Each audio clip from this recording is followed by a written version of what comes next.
ಮತ್ತು ಇರಾನ್ನ ಬಗ್ಗೆ ಮಗದೊಮ್ಮೆ ಮಾತನಾಡಲೇಬೇಕಾದಂತಹ ಪರಿಸ್ಥಿತಿ ನಿರ್ಮಾಣವಾಗಿದೆ. ಅಮೆರಿಕ ಮತ್ತು ಇರಾನ್ನ ಯುದ್ಧ ಮುಂದುವರೆದಿದೆ. ಅಮೆರಿಕ ಹಲವಾರು ವಿಚಾರಗಳಲ್ಲಿ ತೆಗೆದುಕೊಂಡುವಂತಹ ನೀತಿ ನಿಯಮಗಳು ಇರಾನ್ಗೆ ಸಮಸ್ಯೆಯನ್ನು ಒಡ್ಡಿದ್ರೆ ಸ್ವತಃ ಅದು ಅಮೆರಿಕಾಗೆ ಯಾವ ರೀತಿಯ ಸಮಸ್ಯೆಯನ್ನು ತಂದೊಡ್ಡಿದೆ ಅನ್ನೋದು ಬಹಳ ಮುಖ್ಯ ಆಗತ್ತೆ. ಇನ್ನು ಇರಾನ್ನ ವಿಚಾರಕ್ಕೆ ಬರೋದಾದರೆ ತನ್ನದೇ ಆದಂತಹ ಯುದ್ಧ ಪ್ರಯತ್ನಗಳನ್ನು ಮಾಡ್ತಾ ಇದ್ರೂ ಕೂಡ ಆರ್ಥಿಕವಾಗಿ ನಷ್ಟವನ್ನು ಅನುಭವಿಸ್ತಾ ಇದೆ. ಕೊಲ್ಲಿ ರಾಷ್ಟ್ರಗಳಲ್ಲಿ ಯುದ್ಧದ ಭೀತಿ ಹಂತ ಹಂತವಾಗಿ ಹೆಚ್ಚಾಗ್ತಾನೆ ಇದೆ. ಇಂಥ ಯುದ್ಧದ ಸಂದರ್ಭದಲ್ಲಿ ಅಮೆರಿಕಾದ ಅಧ್ಯಕ್ಷ ಡೊನಾಲ್ಡ್ ಟ್ರಂಪ್ ತೆಗೆದುಕೊಳ್ಳುವಂತಹ ನೀತಿ ನಿಯಮಗಳ ಬಗ್ಗೆ ಸ್ವತಃ ಅಮೆರಿಕನ್ನರು ಏನು ಹೇಳ್ತಾರೆ ಅನ್ನೋದು ಬಹಳ ಮುಖ್ಯ ಆಗುತ್ತೆ. ಇದರ ಜೊತೆಗೆ ನೀವು ಗಮನಿಸಬಹುದು, ತನ್ನ ಆರ್ಥಿಕತೆಯನ್ನು ಸುಧಾರಿಸಿಕೊಳ್ಳುವಂಥ ನಿಟ್ಟಿನಲ್ಲಿ ಡೊನಾಲ್ಡ್ ಟ್ರಂಪ್ ತೆಗೆದುಕೊಳ್ಳುವಂತಹ ಆರ್ಥಿಕ ನೀತಿ ಅಥವಾ ಸುಂಕ ನೀತಿ ಇತರ ರಾಷ್ಟ್ರಗಳಿಗೆ ಭಾರತಕ್ಕೆ ಯಾವ ರೀತಿಯ ಸಮಸ್ಯೆಯನ್ನು ತಂದೊಡ್ಡುತ್ತೆ ಅನ್ನೋದನ್ನು ಇವತ್ತಿನ DNA ಡೀಟೇಲ್ ಆಗಿ ನೋಡ್ತಾ ಹೋಗೋಣ. ಮೊದಲನೇದಾಗಿ ಈ DNA ಅಮೆರಿಕ ಮತ್ತು ಇರಾನ್ನ ಯುದ್ಧ ಎಲ್ಲಿಗೆ ಬಂದು ನಿಂತ್ಕೊಂಡಿದೆ ಅನ್ನೋದನ್ನು ನೋಡಬೇಕಾಗತ್ತೆ. 13ನೇ ರಾತ್ರಿ ಕೂಡ ನಿರಂತರವಾಗಿ ಮುಂದುವರೆದಿರುವಂತಹ ಯುದ್ಧ ಒಂದು ಕಡೆಯಾದರೆ, ಅಮೆರಿಕ ಅಧ್ಯಕ್ಷ ಡೊನಾಲ್ಡ್ ಟ್ರಂಪ್ನ ವಿದೇಶಾಂಗ ನೀತಿ, ಆ ಯುದ್ಧ ನೀತಿಯ ಬಗ್ಗೆ ಸ್ವತಃ ಅಮೆರಿಕಾದಲ್ಲಿ ಅಪಸ್ವರ ಎದುರಾಗಿದೆ. ಇದಕ್ಕೆ ಸಂಬಂಧಪಟ್ಟ ಒಂದಷ್ಟು ಡೀಟೇಲ್ಸ್ ಅನ್ನು ನೋಡ್ತಾ ಹೋಗೋಣ. ಡೆಫಿನೆಟ್ಲಿ ಒಂದು ದೇಶ ಅಂದಾಗ, ದೇಶದ ಅಧ್ಯಕ್ಷ ಅಂದಾಗ ತೆಗೆದುಕೊಳ್ಳುವ ನೀತಿ ನಿಯಮಗಳ ಬಗ್ಗೆ ದೇಶದ ನಾಗರಿಕರು ಗಮನ ಇಟ್ಟಿರ್ತಾರೆ, ಒಂದು ಕಣ್ಣನ್ನಿಟ್ಟಿರ್ತಾರೆ. ಆ ನಿಟ್ಟಿನಲ್ಲಿ ನಾವು ನೋಡ್ತಾ ಹೋಗೋದಾದರೆ ಅಮೆರಿಕ ಅಧ್ಯಕ್ಷ ಡೊನಾಲ್ಡ್ ಟ್ರಂಪ್ ತೆಗೆದುಕೊಂಡಿರುವಂತಹ ಯುದ್ಧ ನೀತಿಗಳು, ವಿದೇಶಾಂಗ ನೀತಿಯ ಕುರಿತಂತೆ ಅಪಸ್ವರ, ಅಲ್ಲಿನ ನಾಗರಿಕರಿಗೆ ಡೊನಾಲ್ಡ್ ಟ್ರಂಪ್ ತೆಗೆದುಕೊಂಡಿರುವಂತಹ ನಿರ್ಧಾರಗಳ ಬಗ್ಗೆ ಒಪ್ಪಿಗೆ ಇಲ್ಲ ಅನ್ನುವಂತಹ ಅಂಶ ನಿಜಕ್ಕೂ ಕೂಡ ಸ್ವತಃ ಅಮೆರಿಕ ಅಧ್ಯಕ್ಷ ಡೊನಾಲ್ಡ್ ಟ್ರಂಪ್ಗೆ ಆಘಾತಕಾರಿ ಅಂತ ಹೇಳಿದ್ರೆ ತಪ್ಪಾಗುತ್ತಿಲ್ಲ. ಸಮೀಕ್ಷೆ ಅಂದಾಗ ನೀವು ಗಮನಿಸ್ತೀರಿ, ಅಂಕಿಅಂಶಗಳ ಆಧಾರದಲ್ಲಿ ನಡೆಯುತ್ತೆ, ಜನಾಭಿಪ್ರಾಯವನ್ನ ಸಂಗ್ರಹ ಮಾಡಲಾಗತ್ತೆ. ಆ ಆಯಾಮದಲ್ಲಿ ನೋಡ್ತಾ ಹೋಗೋದಾದ್ರೆ ಡೊನಾಲ್ಡ್ ಟ್ರಂಪ್ ತೆಗೆದುಕೊಂಡಿರುವಂಥ ನಿರ್ಧಾರಕ್ಕೆ 37% ಅಂದರೆ 37% ಜನ ಮಾತ್ರ ಒಪ್ಪಿಗೆಯನ್ನು ಸೂಚಿಸಿದ್ದಾರೆ. ಅಂದರೆ ಡೊನಾಲ್ಡ್ ಟ್ರಂಪ್ ಇರಾನ್ ವಿಷಯದಲ್ಲಿ ತೆಗೆದುಕೊಳ್ತಿರುವಂಥ ನೀತಿ ಸರಿಯಾಗಿದೆ ಅನ್ನುವಂಥ ಅಭಿಪ್ರಾಯವನ್ನು ವ್ಯಕ್ತಪಡಿಸಿದ್ದಾರೆ ಅನ್ನುವಂಥ ಮಾಹಿತಿ ಇದೆ. ಉಳಿದವರು ಹಾಗಾದರೆ ಏನು ಹೇಳಿದ್ದಾರೆ? ಯಾಕೆ ಈ ರೀತಿಯ ಪರಿಸ್ಥಿತಿ ಬಂತು? ಅಮೆರಿಕ ಮತ್ತು ಇರಾನ್ನ ನಡುವಿನ ಈ ಯುದ್ಧದ ಸಂದರ್ಭದಲ್ಲಿ ತೆಗೆದುಕೊಳ್ಳುವಂಥ ನಿರ್ಧಾರ ಅಮೆರಿಕದ ಹಿತ ಕಾಪಾಡಬೇಕು, ಅಮೆರಿಕದ ಜನರ ರಕ್ಷಣೆಯಾಗಬೇಕು, ಅಮೆರಿಕದ ಆರ್ಥಿಕತೆ ಅನ್ನೋದು ಅಲುಗಾಡಬಾರ್ದು. ಆದರೆ ಇದಕ್ಕೆ ಸಂಬಂಧಪಟ್ಟಂಥ ಸಮೀಕ್ಷೆಯ ಒಂದಷ್ಟು ಮಾಹಿತಿ ನಿಮಗಾಗಿ. ರೈಟ್, ಸಮೀಕ್ಷೆಯಲ್ಲಿ ಟ್ರಂಪ್ಗೆ ಸೋಲಿನ ಭೀತಿ.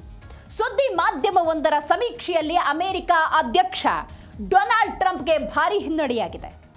ಸ್ವದೇಶದಲ್ಲೇ ಹಿನ್ನಡೆಯನ್ನು ಅನುಭವಿಸ್ತಾ ಇರುವ ಅಮೆರಿಕ ಅಧ್ಯಕ್ಷ ಡೊನಾಲ್ಡ್ ಟ್ರಂಪ್ ಅನ್ನು ನಾವು ನೋಡ್ತಾ ಇದ್ದೀವಿ.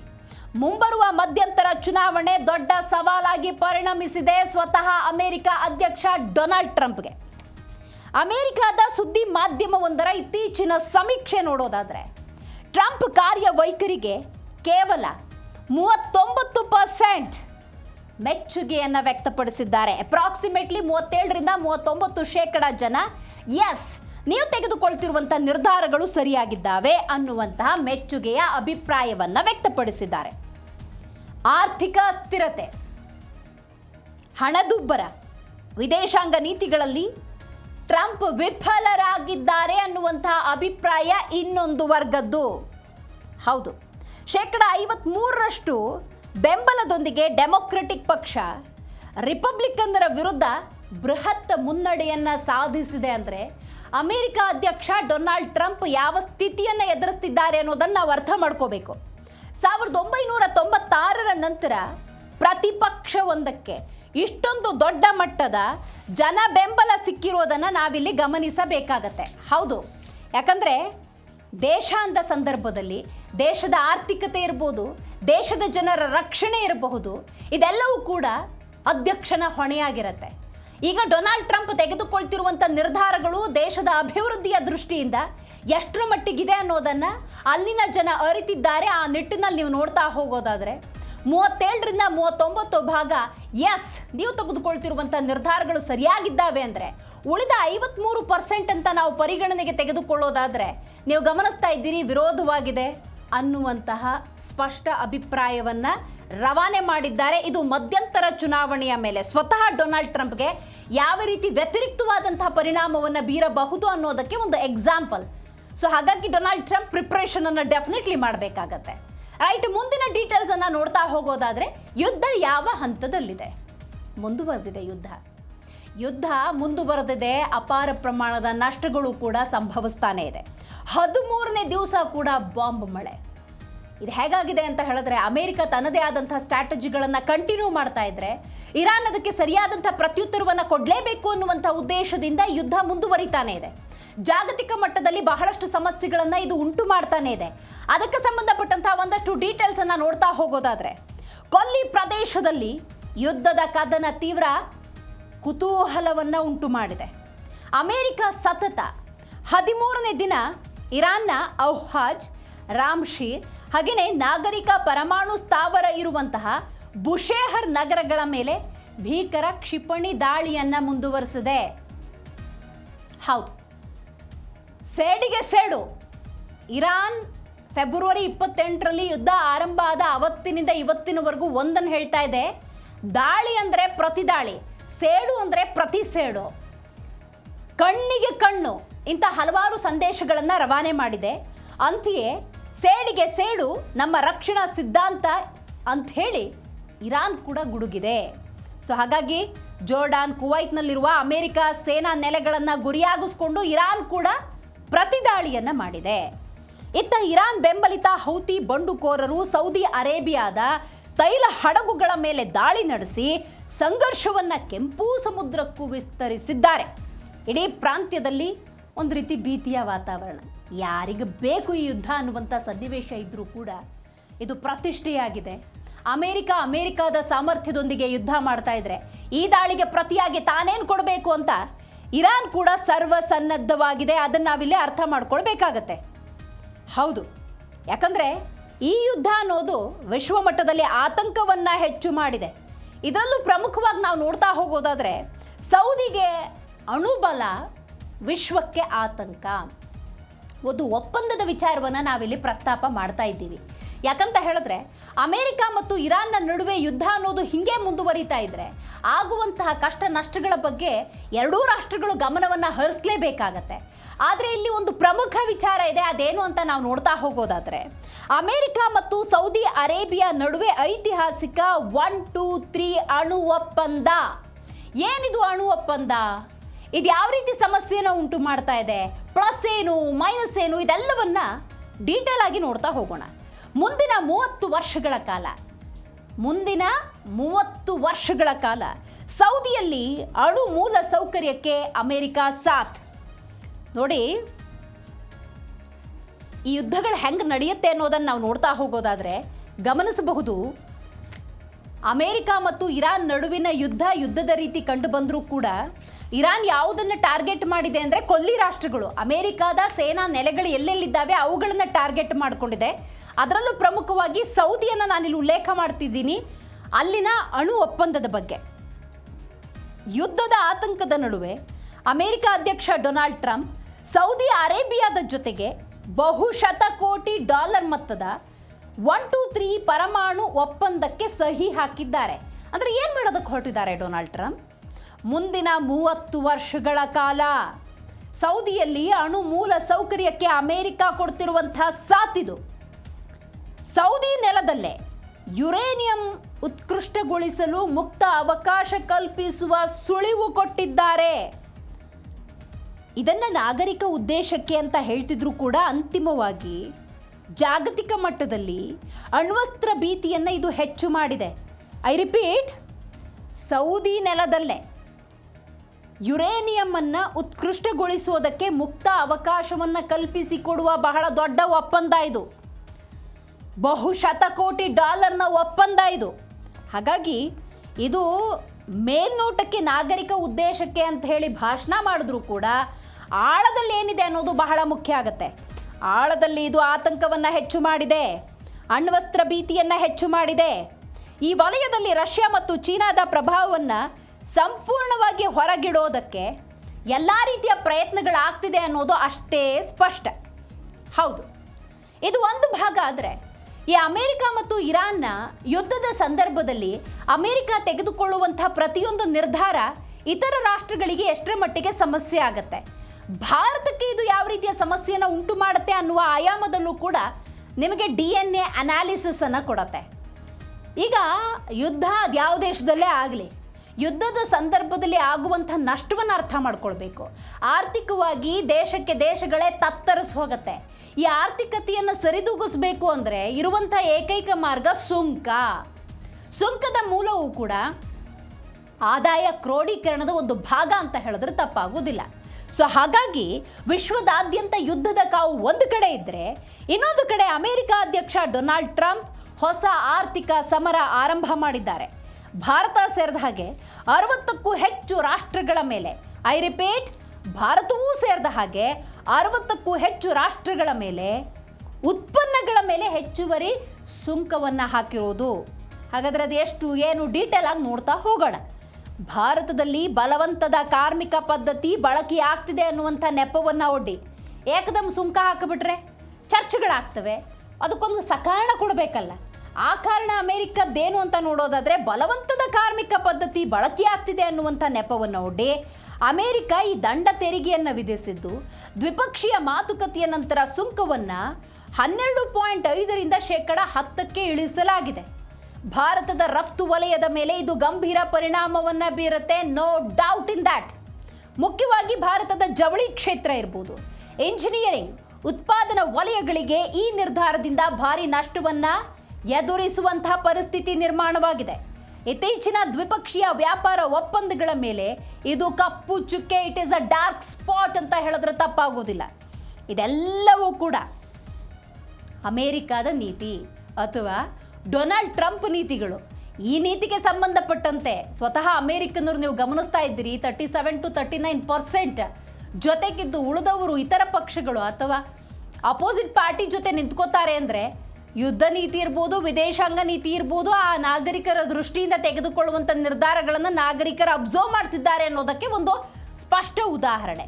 ಹಾಗಾದರೆ ಈ ಯುದ್ಧಕ್ಕೆ ಎಷ್ಟು ನಷ್ಟ ಆಗುತ್ತೆ, ಎಷ್ಟು ಹಣವನ್ನು ಇಡಲಾಗಿದೆ, ಇದು ಕೂಡ ಬಹಳ ಮುಖ್ಯ ಆಗುತ್ತೆ. ಇದ್ಯಾಕಂದರೆ ವಿಶ್ವದ ದೊಡ್ಡಣ್ಣ ಅಂತ ಕರೆಸ್ಕೊಳ್ಳುವಂತಹ ಅಮೇರಿಕ ಮತ್ತು ಇರಾನ್ನ ನಡುವೆ ನಡೀತಾ ಇರುವಂತಹ ಯುದ್ಧ. ಹಾಗಾದರೆ ಈ ಯುದ್ಧಕ್ಕೆ ಹಣವನ್ನು ಎಷ್ಟು ಅಂತ ಮೀಸಲಿಡಲಾಗಿದೆ, ಆ ಆಯಾಮಕ್ಕೆ ಸಂಬಂಧಪಟ್ಟಂಥ ಒಂದಷ್ಟು ಡೀಟೇಲ್ಸನ್ನು ನೋಡ್ತಾ ಹೋಗೋದಾದರೆ very important, very much listening ಅಂತಲೇ ಹೇಳಬಹುದು. 9.18 ಲಕ್ಷ ಶತಕೋಟಿ 9.18 ಲಕ್ಷ ಕೋಟಿ ಬಜೆಟನ್ನು ಯುದ್ಧಕ್ಕಾಗಿ ಮೀಸಲಿಡುವಂತಹ ಪರಿಸ್ಥಿತಿ ನಿರ್ಮಾಣವಾಗಿದೆ ಅನ್ನೋದಾದರೆ ಅರ್ಥ ಮಾಡ್ಕೊಳ್ಬೇಕು ಈ ಯುದ್ಧವನ್ನು ಅಮೇರಿಕ ಯಾವ ರೀತಿ ಪರಿಗಣಿಸಿದೆ ಅಂತ, ಅಂದರೆ ಹೆಂಗೆ ಯುದ್ಧವನ್ನು ಸ್ವೀಕಾರ ಮಾಡಿದೆ ಅಂತ.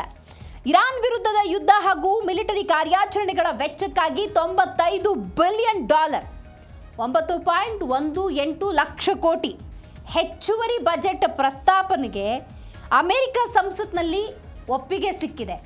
ಒಂದು ಕಡೆ ಸರ್ವೆ ಆಗ್ತಿದೆ, ಆ ಸಮೀಕ್ಷೆಯ ಇನ್ಪುಟ್ಸನ್ನು ನಾವು ನೋಡಿದ್ವಿ. ಅಂದರೆ ಎಷ್ಟು ಜನ ಡೊನಾಲ್ಡ್ ಟ್ರಂಪ್ ಜೊತೆಗಿದ್ದಾರೆ, ಎಷ್ಟು ಜನ ಇಲ್ಲ ಅಂಥೇಳಿ, ಅಥವಾ ಸಮೀಕ್ಷೆಯ ಒಂದು ರಿಪೋರ್ಟ್. ಬಟ್ ಅಲ್ಲಿನ ಸೆನೆಟ್ನಲ್ಲಿ ಏನು ನಿರ್ಧಾರ ಆಗುತ್ತೆ ಅನ್ನೋದು ಕೂಡ ಬಹಳ ಮುಖ್ಯ ಆಗುತ್ತೆ. ಆ ನಿಟ್ಟಿನಲ್ಲಿ ಯುದ್ಧಕ್ಕಾಗಿ 9.18 ಲಕ್ಷ ಕೋಟಿ ಹೆಚ್ಚುವರಿ ಬಜೆಟನ್ನು ಇಡೋದಕ್ಕೆ ಅಲ್ಲಿ ಒಪ್ಪಿಗೆ ಸಿಕ್ಕಿದೆ. ಅದನ್ನು ನಾವು ಅರ್ಥ ಮಾಡ್ಕೋಬೇಕು. ಜನಸಾಮಾನ್ಯರ ತೆರಿಗೆ ಹಣವನ್ನು ದೇಶದ ಕಲ್ಯಾಣಕ್ಕೆ ಬಳಸೋ ಬದಲು ಯುದ್ಧಕ್ಕೆ ವ್ಯಯಿಸ್ತಾ ಇರೋದನ್ನು ಡೆಮೊಕ್ರೆಟಿಕ್ ಪಕ್ಷದ ನಾಯಕರು ತೀವ್ರವಾಗಿ ಖಂಡಿಸಿದ್ದಾರೆ. Because they are in opposition ಪಕ್ಷವಾಗಿ ನಾಗರಿಕರ ಆಯಾಮದಲ್ಲೂ ಅವ್ರು ಚರ್ಚೆ ಮಾಡಬೇಕು. ಸೇಮ್ ಟೈಮ್ ಯುದ್ಧದ ಸನ್ನಿವೇಶದಲ್ಲಿ ಅಭಿಪ್ರಾಯ ಪ್ರತಿಪಕ್ಷದ ಏನಾಗಿರುತ್ತೆ ಅನ್ನೋದು ಕೂಡ ಬಹಳ ಮುಖ್ಯ. ಆ ನಿಟ್ಟಿನಲ್ಲಿ ದೇಶದ ಜನರ ಕಲ್ಯಾಣಕ್ಕಾಗಿ ಇಡಬೇಕಾದಂಥ ಹಣ ಯುದ್ಧಕ್ಕೆ ಹೋಗ್ತಿದ್ದಲ್ಲ ಅನ್ನುವಂಥ ಅಸಮಾಧಾನವನ್ನು ಡೆಮೊಕ್ರೆಟಿಕ್ ಇಲ್ಲಿ ವ್ಯಕ್ತಪಡಿಸಿದೆ. ಜನರ ಹಣವನ್ನು ಯುದ್ಧದ ಬೆಂಕಿಗೆ ಸುಡಲಾಗ್ತಿದೆ ಅಂತ ಹೇಳಿ ಆಕ್ರೋಶವನ್ನು ವ್ಯಕ್ತಪಡಿಸಲಾಗಿದೆ. ಹೆಚ್ಚುತ್ತಾ ಇರುವ ಹಣದುಬ್ಬರ ಇರ್ಬೋದು, ಆರ್ಥಿಕ ಮುಗ್ಗಟ್ಟಿನ ನಡುವೆ ಯುದ್ಧವನ್ನು ಮುಂದುವರಿಸೋದಕ್ಕೆ ಅಮೆರಿಕ ಅಧ್ಯಕ್ಷ ಡೊನಾಲ್ಡ್ ಟ್ರಂಪ್ ಪಟ್ಟು ಹಿಡಿದಿರೋದು ಮುಂದಿನ ಚುನಾವಣೆಯಲ್ಲಿ ಯಾವ ರೀತಿಯ ಪರಿಣಾಮವನ್ನು ಬೀರಬಹುದು, ಸ್ವತಃ ಅಮೆರಿಕ ಅಧ್ಯಕ್ಷ ಡೊನಾಲ್ಡ್ ಟ್ರಂಪ್ಗೆ ಹಿನ್ನಡೆಯಾಗಬಹುದಾ, ಇದ್ರ ಬಗ್ಗೆ ಒಂದಷ್ಟು ಕ್ಯೂರಿಯಾಸಿಟಿ ಡೆಫಿನೆಟ್ಲಿ ಇದ್ದೇ ಇದೆ. ಯಾಕಂದರೆ ಯಾವುದೇ ದೇಶದ ಅಧ್ಯಕ್ಷ ಆಗಲಿ ಪ್ರಧಾನಮಂತ್ರಿ ಆಗಲಿ ದೇಶದ ನಾಗರಿಕರ ಹಿತದೃಷ್ಟಿಯಿಂದ ನಿರ್ಧಾರಗಳನ್ನು ತೆಗೆದುಕೊಳ್ಳಲಿಲ್ಲ ಅಂದರೆ ಅದು ಮುಂದಿನ ಚುನಾವಣೆಯಲ್ಲಿ ರಿಫ್ಲೆಕ್ಟ್ ಆಗುತ್ತೆ, ಅಂದರೆ ಪ್ರತಿಫಲಿಸುತ್ತೆ. ಅದರಲ್ಲಿ ಎರಡು ಮಾತಿಲ್ಲ. ಬಟ್ ಇಲ್ಲಿ ಡೆಮೊಕ್ರೆಟಿಕ್ ಏನು ಹೇಳಿದೆ ಅನ್ನೋದು ಬಹಳ ಮುಖ್ಯ. ಜನರ ಹಣವನ್ನು ಯುದ್ಧಕ್ಕೆ ಈ ರೀತಿ ಬಳಕೆ ಮಾಡುವುದು ಅನ್ನೋದಾದರೆ ಅದು ಸರಿಯಾದಂತಹ ನಿರ್ಧಾರ ಅಲ್ಲ ಅನ್ನುವಂಥ ಅಭಿಪ್ರಾಯವನ್ನು ವ್ಯಕ್ತಪಡಿಸಿದೆ.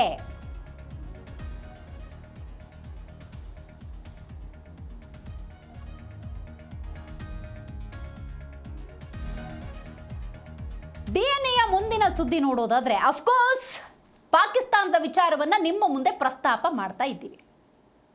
ಪಾಕಿಸ್ತಾನ ವಿಶ್ವಸಂಸ್ಥೆಯಲ್ಲಿ ಮಗದೊಮ್ಮೆ ತನ್ನ ಗೌರವವನ್ನು ಕಳ್ಕೊಂಡಿದೆ ಅಂತ ಹೇಳಿದ್ರೆ ತಪ್ಪಾಗುತ್ತಿಲ್ಲ.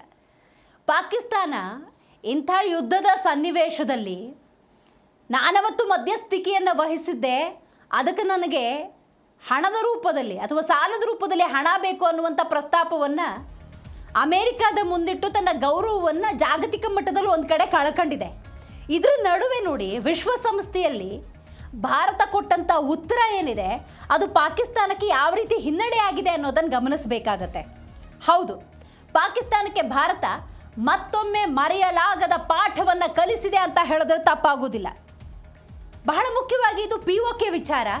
ಯಾಕಂದರೆ ಕಾಶ್ಮೀರ POK ಈ ಹೆಸರನ್ನು ಹೇಳಿಕೊಂಡು ತನ್ನ ಬೇಳೆಯನ್ನು ಪಾಕಿಸ್ತಾನ ಇಷ್ಟು ವರ್ಷ ಬೇಯಿಸ್ಕೊಂಡೇ ಬಂದಿದೆ. ಆದರೆ ಭಾರತದ ಪ್ರಮುಖ ವಿಚಾರ ಏನು, ಭಾರತ ವಿಶ್ವಸಂಸ್ಥೆಯಲ್ಲಿ ಯಾವ ವಿಚಾರವನ್ನು ಪ್ರಸ್ತಾಪ ಮಾಡಿದೆ, ಇದು ಕೂಡ ಬಹಳ ಮುಖ್ಯ ಆಗುತ್ತೆ. ಹೌದು, ಕಾಶ್ಮೀರದ ಹೆಸರಲ್ಲಿ ಸದಾ ಸುಳ್ಳು ಜಪವನ್ನು ಮಾಡುತ್ತೆ ಪಾಕಿಸ್ತಾನ. ಆ ಪಾಕಿಸ್ತಾನಕ್ಕೆ ಸರಿಯಾದಂಥ ಪ್ರತ್ಯುತ್ತರವನ್ನು ವಿಶ್ವಸಂಸ್ಥೆಯಲ್ಲಿ ಭಾರತದ ಪ್ರತಿನಿಧಿ ಕೊಟ್ಟಿದ್ದಾರೆ. ಹೌದು, ಏನಂತ ಹೇಳಿದ್ದಾರೆ ಹಾಗಾದರೆ ಪರ್ವತಾನೇನಿ? ಇದು ಬಹಳ ಮುಖ್ಯ ಆಗುತ್ತೆ ನೋಡಿ. ಈಗ ಚರ್ಚೆಯಾಗಿ ಬಿಕ್ಕಿರೋಗಿರೋದು ಕಾಶ್ಮೀರದ ವಿಚಾರ ಅಲ್ಲ. ಈಗ ಚರ್ಚೆಯಾಗಬೇಕಾಗಿರೋದು ಕಾಶ್ಮೀರದ ವಿಚಾರ ಅಲ್ಲ. ನೀವು ಅಕ್ರಮವಾಗಿ ನುಗ್ಗಿರುವಂತಹ, ನೀವು ವಶದಲ್ಲಿಟ್ಕೊಂಡಿರುವಂತಹ POK ಬಗ್ಗೆ ಚರ್ಚೆಯಾಗಬೇಕು ಅನ್ನುವಂತಹ ವಿಚಾರವನ್ನು ಪ್ರಸ್ತಾಪ ಮಾಡುವ ಮೂಲಕ ಭಾರತದ ಪ್ರತಿನಿಧಿ ಪರ್ವತನೇನಿ ಪಾಕಿಸ್ತಾನದ ವಿಚಾರವನ್ನು ವಿಶ್ವಸಂಸ್ಥೆಯಲ್ಲಿ ಪ್ರಸ್ತಾಪ ಮಾಡಿ ಪಾಕಿಸ್ತಾನದ ನಿಜ ಬಣ್ಣವನ್ನು ಬಯಲು ಮಾಡಿದ್ದಾರೆ ಅಂತ ಹೇಳಿದ್ರೆ ತಪ್ಪಾಗೋದಿಲ್ಲ. ಅದಕ್ಕೆ ಸಂಬಂಧಪಟ್ಟಂತಹ ಒಂದಷ್ಟು ಡೀಟೇಲ್ಸ್ ಇದೆ, ಡೀಟೇಲ್ ಆಗಿ ನೋಡ್ತಾ ಹೋಗೋಣ. POK ಖಾಲಿ ಮಾಡಿ ಭಾರತಕ್ಕೆ ಒಪ್ಪಿಸಿ ಸ್ಪಷ್ಟ ಸಂದೇಶವನ್ನು ಭಾರತ ರವಾನೆ ಮಾಡಿದೆ. ಇವತ್ತಿಗೂ ಕೂಡ POK ವಿಷಯದಲ್ಲಿ ಕನ್ಫ್ಯೂಷನ್, ಗೊಂದಲ, ಯಾವುದೇ ರೀತಿಯ ಒಂದು ಸ್ಪಷ್ಟ ಚಿತ್ರಣ ಅನ್ನೋದು ಲಭ್ಯವಾಗ್ತಾನೇ ಇಲ್ಲ. ಆ ನಿಟ್ಟಿನಲ್ಲಿ ಪಾಕಿಸ್ತಾನ ಅಂತ ನಾವು ನೋಡ್ತಾ ಹೋಗೋದಾದರೆ ಪಾಕಿಸ್ತಾನ ಕಾಶ್ಮೀರ POK ಈ ವಿಷಯವನ್ನು ಪ್ರಸ್ತಾಪ ಮಾಡಿ ಮಾಡಿ ಮಾಡಿ ಸದಾ ಸುಳ್ಳು ಜಪ ಮಾಡುತ್ತೆ, ತನ್ನ ಬೇಳೆ ಬೇಯಿಸ್ಕೊಳ್ಳುತ್ತೆ. ನ್ಯೂಯಾರ್ಕ್ನಲ್ಲಿ ನಡೆದಂತಹ ವಿಶ್ವಸಂಸ್ಥೆಯ ಭದ್ರತಾ ಮಂಡಳಿಯ ಉನ್ನತ ಮಟ್ಟದ ಚರ್ಚೆಯಲ್ಲಿ ಜಾಗತಿಕ ವೇದಿಕೆಯನ್ನು ದುರುಪಯೋಗಪಡಿಸಿಕೊಂಡು ಕಾಶ್ಮೀರ ವಿಷಯವನ್ನು ಎಳೆದು ತಂದು ಪಾಕಿಸ್ತಾನಕ್ಕೆ ಭಾರತ ತೀವ್ರ ಮುಖಭಂಗವನ್ನು ಉಂಟು ಮಾಡಿದೆ. ಭಾರತದ ಕಾಯಂ ಪ್ರತಿನಿಧಿ ಪರ್ವತಾನೇನಿ ಹರೀಶ್ ರೈಟ್ ಆಫ್ ರಿಪ್ಲೈ ಹಕ್ಕನ್ನು ಬಳಸಿ ಕಾಶ್ಮೀರ ವಿಚಾರದಲ್ಲಿ ಈಗ ಬಾಕಿ ಉಳಿದಿರುವ ಏಕೈಕ ಪ್ರಶ್ನೆ ಅಂದರೆ ಪಾಕಿಸ್ತಾನ ಅಕ್ರಮವಾಗಿ ಆಕ್ರಮಿಸಿಕೊಂಡಿರುವ ಭಾರತದ ಸಾರ್ವಭೌಮ ಪ್ರದೇಶವನ್ನು ತಕ್ಷಣ ಖಾಲಿ ಮಾಡಿ ಭಾರತಕ್ಕೆ ಹಸ್ತಾಂತರಿಸುವುದು ಅಂತ ಸ್ಪಷ್ಟವಾಗಿ ಹೇಳಿದ್ದಾರೆ. ಅಂದರೆ ವಿಶ್ವಸಂಸ್ಥೆಯ ನಿಯಮಾವಳಿಗಳಿರ್ತವೆ. ಈಗ ಭಾರತದ ಪ್ರತಿನಿಧಿಗಳು ಕೂಡ ಅಲ್ಲಿ ಪ್ರಸ್ತುತ ಆಗಿರ್ತಾರೆ ಅಥವಾ ಅಲ್ಲಿರ್ತಾರೆ. ಅವಕಾಶಗಳು ಖಂಡಿತವಾಗ್ಲೂ ಇದ್ದೇ ಇರುತ್ತೆ. ವಿಶ್ವಸಂಸ್ಥೆ ಅಂದಾಗ ಆ ದೇಶದ ಪ್ರತಿನಿಧಿ ಆ ದೇಶದ ಸಮಸ್ಯೆಯನ್ನು, ಆ ಸಮಸ್ಯೆಗೆ ಸೂಕ್ತ ಪರಿಹಾರವನ್ನು ಒದಗಿಸುವ ಬಹಳ ದೊಡ್ಡ ವೇದಿಕೆ ಅಂತಲೇ ಹೇಳಬಹುದು. ಇದೇ ವಿಶ್ವಸಂಸ್ಥೆಯಲ್ಲಿ ಭಾರತಕ್ಕೆ ಮುಜುಗರ ತರುವ ಎಲ್ಲ ಪ್ರಯತ್ನಗಳನ್ನು ಈ ಹಿಂದೆ ಪಾಕಿಸ್ತಾನ ಮಾಡಿತ್ತು. ಆದರೆ ಪ್ರತಿ ಬಾರಿ ಕೂಡ ಅಂಥ ಪ್ರಯತ್ನಗಳಿಗೆ ಭಾರತ ತನ್ನ ಸ್ಪಷ್ಟ ನಿಲುವಿನ ಮೂಲಕ ಉತ್ತರವನ್ನು ಕೊಟ್ಟಿದೆ. ಈಗ ನೋಡಿ ಏನಾಗಿದೆ ಅಂತ ನೋಡ್ತಾ ಹೋಗೋದಾದರೆ ರೈಟ್ ಆಫ್ ರಿಪ್ಲೈ ಈ ಹಕ್ಕನ್ನು ಬಳಸಿಕೊಂಡು ಕಾಶ್ಮೀರ ವಿಚಾರದಲ್ಲಿ ಈಗ ಬಾಕಿ ಉಳಿದಿರುವಂಥ ಏಕೈಕ ವಿಷಯ ಅಂದರೆ which is very much clarity ಅಂತಲೇ ಹೇಳ್ಬೋದು.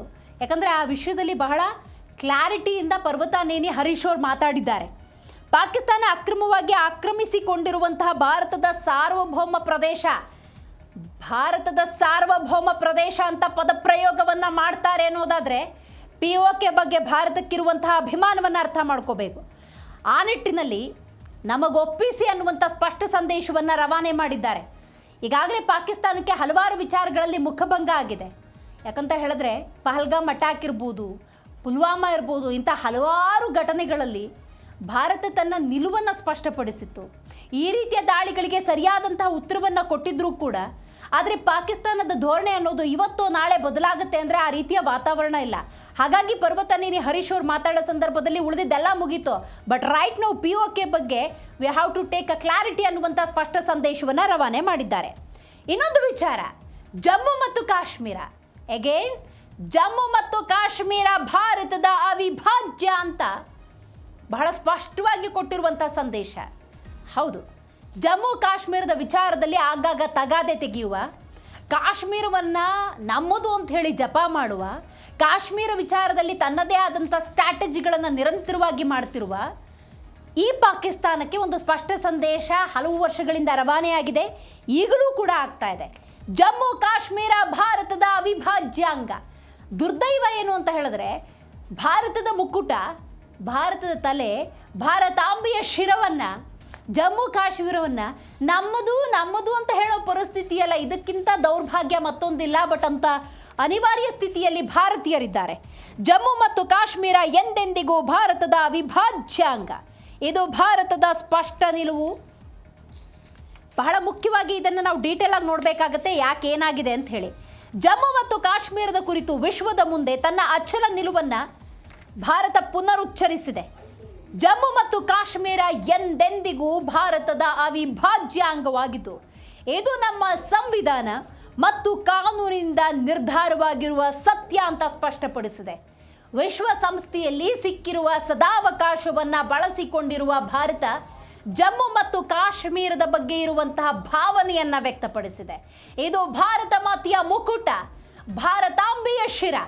ಜಮ್ಮು ಕಾಶ್ಮೀರ ಅಂದರೆ ಭಾರತದ ಅವಿಭಾಜ್ಯ ಅಂಗ. ಆ ನಿಟ್ಟಿನಲ್ಲಿ ಬಹಳ ಸ್ಪಷ್ಟವಾಗಿ ವಿಶ್ವಸಂಸ್ಥೆಯಲ್ಲಿ ಭಾರತ ಉಲ್ಲೇಖ ಮಾಡಿರೋದನ್ನು ಗಮನಿಸಬಹುದು. ಇನ್ನೊಂದು, ಪಾಕಿಸ್ತಾನದ ಧೋರಣೆ, ಪಾಕಿಸ್ತಾನ ಮತ್ತು ಭಾರತ ನಡುವೆ ಇರುವಂಥ ಒಪ್ಪಂದದ ಬಗ್ಗೆ ಉಲ್ಲೇಖ ಮಾಡಲೇಬೇಕು. ಸಿಂಧು ಒಪ್ಪಂದ, ಆಪರೇಷನ್ ಸಿಂಧೂರ್ ಆಯಿತು. ಆ ಸಂದರ್ಭದಲ್ಲಿ ರಾಜತಾಂತ್ರಿಕವಾಗಿ ಭಾರತ ಪಾಕಿಸ್ತಾನಕ್ಕೆ ಕೊಟ್ಟಂತಹ ಹೊಡೆತಗಳನ್ನು ಮಗದೊಮ್ಮೆ, I don't want to repeat, ಮಗದೊಮ್ಮೆ ಅದನ್ನು ಉಲ್ಲೇಖ ಮಾಡುವಂಥ ಅಗತ್ಯ ಇಲ್ಲ. ಅವತ್ತು ಆಪರೇಷನ್ ಸಿಂಧೂರ ಅಂದಾಗ ಸರಿಯಾದಂಥ ಪ್ರತಿಕ್ರಿಯೆಗಳನ್ನು, ಅಂದರೆ ಈ ಉಗ್ರರ ಅಡಗುತಾಣಗಳನ್ನು ಗುರಿಯಾಗಿಸ್ಕೊಂಡು ಯಾವ ರೀತಿ ಕೌಂಟ್ರು ಕೊಡಬೇಕು ಕೊಟ್ಟಿದ್ದಾಯಿತು. ರಾಜತಾಂತ್ರಿಕವಾಗಿ ಪಾಕಿಸ್ತಾನವನ್ನು ಹೆಂಗೆ ಕಟ್ಟು ಹಾಕಬೇಕು ಆ ಎಲ್ಲ ಪ್ರಯತ್ನಗಳು ಆಯಿತು. ಅದರಲ್ಲಿ ಸಿಂಧು ಒಪ್ಪಂದ ಕೂಡ ಒಂದು. ಅದಕ್ಕೆ ಸಂಬಂಧಪಟ್ಟಂತೆ ಒಂದಷ್ಟು ಡೀಟೇಲ್ಸ್ ಇದೆ. ರೈಟ್, ಸಿಂಧು ನದಿ ಜಲ ಒಪ್ಪಂದದ ವಿಚಾರದಲ್ಲಿ ಭಾರತ ವಿಶ್ವಸಂಸ್ಥೆಯಲ್ಲಿ ಹಾಗಾದರೆ ಯಾವ ವಿಚಾರವನ್ನು ಪ್ರಸ್ತಾಪ ಮಾಡಿದೆ? ವೆರಿ ಇಂಪಾರ್ಟೆಂಟ್, ಯಾಕಂದರೆ ಇದು ರಾಜತಾಂತ್ರಿಕ ನಿಲುವು. ಭಾರತ ಮತ್ತು ಪಾಕಿಸ್ತಾನದ ವಿಷಯ, ಪಾಕಿಸ್ತಾನ ತೆಗೆದುಕೊಳ್ಳುವಂಥ ಕೆಲವೊಂದು ನಿರ್ಣಯಗಳು, ಪಾಕಿಸ್ತಾನ ವಿಶ್ವಮಟ್ಟದಲ್ಲಿ ವಿಶ್ವಸಂಸ್ಥೆಯಲ್ಲಿ ತಾನೇನೂ ಅಲ್ಲ, ತನ್ನದೇನೂ ತಪ್ಪಿಲ್ಲ, ಈ ರೀತಿ ತನ್ನಂತಾನು ನರೇಟ್ ಮಾಡಿಕೊಳ್ಳುವ ಹಲವಾರು ಪ್ರಯತ್ನಗಳನ್ನು ಮಾಡಿದೆ. ಈ ನಿಟ್ಟಿನಲ್ಲಿ ಭಾರತ ವಿಶ್ವಸಂಸ್ಥೆಯಲ್ಲಿ ತನ್ನ ಕಠಿಣ ನಿಲುವನ್ನು ಸ್ಪಷ್ಟಪಡಿಸಿದೆ. ಭಯೋತ್ಪಾದನೆಯನ್ನು ಪೋಷಿಸುವ, ಐ ರಿಪೀಟ್, ಭಯೋತ್ಪಾದನೆಯನ್ನು ಪೋಷಿಸುವ ಹಾಗೂ ಗಡಿಯಾಚೆಗಿನ ಉಗ್ರವಾದವನ್ನೇ ರಾಜ್ಯ ನೀತಿಯಾಗಿಸಿಕೊಂಡಿರುವ ದೇಶದ ಜೊತೆ ನದಿ ನೀರು ಹಂಚಿಕೆ ಹಾಗೂ ಸಹಕಾರ ಅಸಾಧ್ಯ. ಪ್ರಧಾನಿ ನರೇಂದ್ರ ಮೋದಿ ಅವತ್ತೇ ಉಲ್ಲೇಖ ಮಾಡಿದ್ರು. ರಕ್ತ ಹರಿಯೋದಕ್ಕೆ ಸಾಧ್ಯ ಇಲ್ಲ, ರಕ್ತ ಮತ್ತು ನೀರು ಆ ಮಾರ್ಗದಲ್ಲಿ ಹರಿಯೋದಕ್ಕೆ ಸಾಧ್ಯ ಇಲ್ಲ ಅನ್ನುವಂಥ ಸ್ಪಷ್ಟ ಸಂದೇಶವನ್ನು ರವಾನೆ ಮಾಡಿದರು. ಇದನ್ನು ವಿಶ್ವಸಂಸ್ಥೆಯಲ್ಲಿ ಮಗದೊಮ್ಮೆ ಪುನರುಚ್ಚರಿಸಲಾಗಿದೆ. ರೈಟ್, ಹಾಗಾದರೆ ಪಾಕಿಸ್ತಾನದ ಧೋರಣೆ ಏನು ಅದನ್ನು ಕೂಡ ಪ್ರೆಸೆಂಟ್ ಮಾಡಬೇಕಲ್ಲ. ಭಯೋತ್ಪಾದನೆಯನ್ನು ಪೋಷಿಸುವ, ಗಡಿಯಾಚೆಗಿನ ಉಗ್ರವಾದವನ್ನು ರಾಜ್ಯ ನೀತಿಯಾಗಿಸ್ಕೊಂಡಿರುವಂತಹ ದೇಶದ ಜೊತೆಗೆ ನದಿ ನೀರು ಹಂಚಿಕೆ ಮತ್ತು ಸಹಕಾರ ಅಸಾಧ್ಯ ಅನ್ನುವಂಥ ಸ್ಪಷ್ಟ ಸಂದೇಶವನ್ನು ವಿಶ್ವಸಂಸ್ಥೆಯಲ್ಲಿ ಉಲ್ಲೇಖ ಮಾಡಿರೋದು. ಯಾವುದೇ ಅಂತಾರಾಷ್ಟ್ರೀಯ ಒಪ್ಪಂದ ಯಶಸ್ವಿಯಾಗುವುದಕ್ಕೆ ಪರಸ್ಪರ ಬೇಕಾಗಿರೋದು ನಂಬಿಕೆ ಮತ್ತು ಸದ್ಭಾವನೆ, ಆದರೆ ಉಗ್ರವಾದ ಅಲ್ಲ. ವಾಟ್ ಅ ಟಾಕ್, ಎಂಥ ಮಾತದು. ಅರ್ಥ ಮಾಡ್ಕೋಬೇಕು ಪಾಕಿಸ್ತಾನ, ಅರ್ಥ ಆಗಿದೆ ಅಂತ ಭಾವಿಸ್ತೀನಿ ವಿಶ್ವಸಂಸ್ಥೆಗೆ. ಹೌದು, ಎರಡು ದೇಶಗಳು ಅಂದ ಸಂದರ್ಭದಲ್ಲಿ ಅಲ್ಲಿ ಪರಸ್ಪರ ನಂಬಿಕೆ ಅನ್ನೋದಿರಬೇಕು, ಸದ್ಭಾವನೆ ಅನ್ನೋದು ಬೇಕು, ನೆರೆಹೊರೆಯವರು ಅನ್ನುವಂತಹ ಭಾವನೆ ಬೇಕಾಗುತ್ತೆ. ಆದರೆ ಉಗ್ರವಾದವನ್ನೇ ಸಿದ್ಧಾಂತ ತತ್ವ ಮಾಡಿಕೊಂಡಿರೋ ಆ ದೇಶದ ಜೊತೆ ನಮ್ದು ಯಾಕಪ್ಪ ಜಲ ಒಪ್ಪಂದ ಅನ್ನುವಂತಹ ಸ್ಪಷ್ಟ ಸಂದೇಶವನ್ನು ವಿಶ್ವಸಂಸ್ಥೆಗೆ ಅರ್ಥ ಮಾಡಿಸುವ ಎಲ್ಲ ಪ್ರಯತ್ನವನ್ನು ಮಾಡಲಾಗಿದೆ. ವೆರಿ ಇಂಪಾರ್ಟೆಂಟ್, ನವಾಜ್ ಶರೀಫ್ ಅವ್ರ ಬಗ್ಗೆ ಮಾತಾಡಲೇಬೇಕು. POKಯನ್ನು ಅಸ್ತ್ರ ಮಾಡ್ಕೊಂಡ್ಬಿಟ್ಟಿದ್ದಾರೆ ನವಾಜ್ ಶರೀಫ್. ಯಾವ ರೀತಿ ಅಸ್ತ್ರ ಮಾಡ್ಕೊಂಡಿದ್ದಾರೆ ಇದು ಕೂಡ ಬಹಳ ಮುಖ್ಯ ಆಗುತ್ತೆ. ನೋಡಿ, ಪಾಕಿಸ್ತಾನ ಅಂದಾಗ POK ಡೆಫಿನೆಟ್ಲಿ ನಮಗೆ ಮುಂದಕ್ಕೆ ಕಾಣುವಂಥ ವಿಚಾರ. ಅದಕ್ಕೆ ಪ್ರಧಾನಮಂತ್ರಿ ಆಗೋದಕ್ಕೆ ಹೊರಟಿದ್ದಾರೆ. ಒಂದು ಅವಕಾಶದ ಅಂಗಲಾಚನೆ ಕೂಡ ಆಗಿದೆ. ಅದು ಹೇಗೆ ಏನು ಡೀಟೇಲ್ ಆಗಿ ನೋಡ್ತಾ ಹೋಗೋಣ. ಸೊ ಬಹಳ ಮುಖ್ಯವಾಗಿ POK ವಿಚಾರದಲ್ಲಿ ನವಾಜ್ ಶರೀಫ್ ಹೇಗೆ ಕಂಡಿಟ್ಟಿದ್ದಾರೆ, ಯಾಕೆ ಕಂಡಿಟ್ಟಿದ್ದಾರೆ, ಅವ್ರು ಹೊಂಚಾಕಿರುವಂಥ ವಿಚಾರವಾದರೂ ಏನು. ಬಹಳ ಮುಖ್ಯವಾಗಿ ಪಾಕಿಸ್ತಾನದ ಮಾಜಿ ಪ್ರಧಾನಿ ನವಾಜ್ ಶರೀಫ್, ನನಗೆ ಪಾಕ್ ಆಕ್ರಮಿತ ಕಾಶ್ಮೀರದ ಪ್ರಧಾನಿಯಾಗುವ ಬಯಕೆ ಇದೆ. ಓಪನ್ ಆಗಿ ಹೇಳ್ಬಿಟ್ಟಿದ್ದಾರೆ, ನನಗೆ ಪಾಕ್ ಆಕ್ರಮಿತ ಕಾಶ್ಮೀರದ ಪ್ರಧಾನಿಯಾಗುವ ಬಯಕೆ ಇದೆ. ತಮ್ಮ ಸಹೋದರ ಹಾಗೂ ಹಾಲಿ ಪ್ರಧಾನಿ ಶಹಬಾಜ್ ಶರೀಫ್ಗೆ ಹೊಸ ಬೇಡಿಕೆಯನ್ನಿಟ್ಟಿದ್ದಾರೆ ನವಾಜ್ ಶರೀಫ್.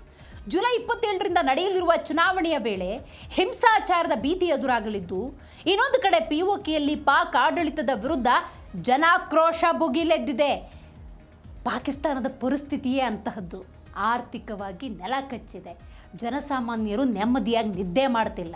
ಇನ್ನು ರಾಜಕೀಯ ನೀತಿ ಅಂದರೆ ನೋಡಿ ಹಿಂಗಿದೆ ಪರಿಸ್ಥಿತಿ.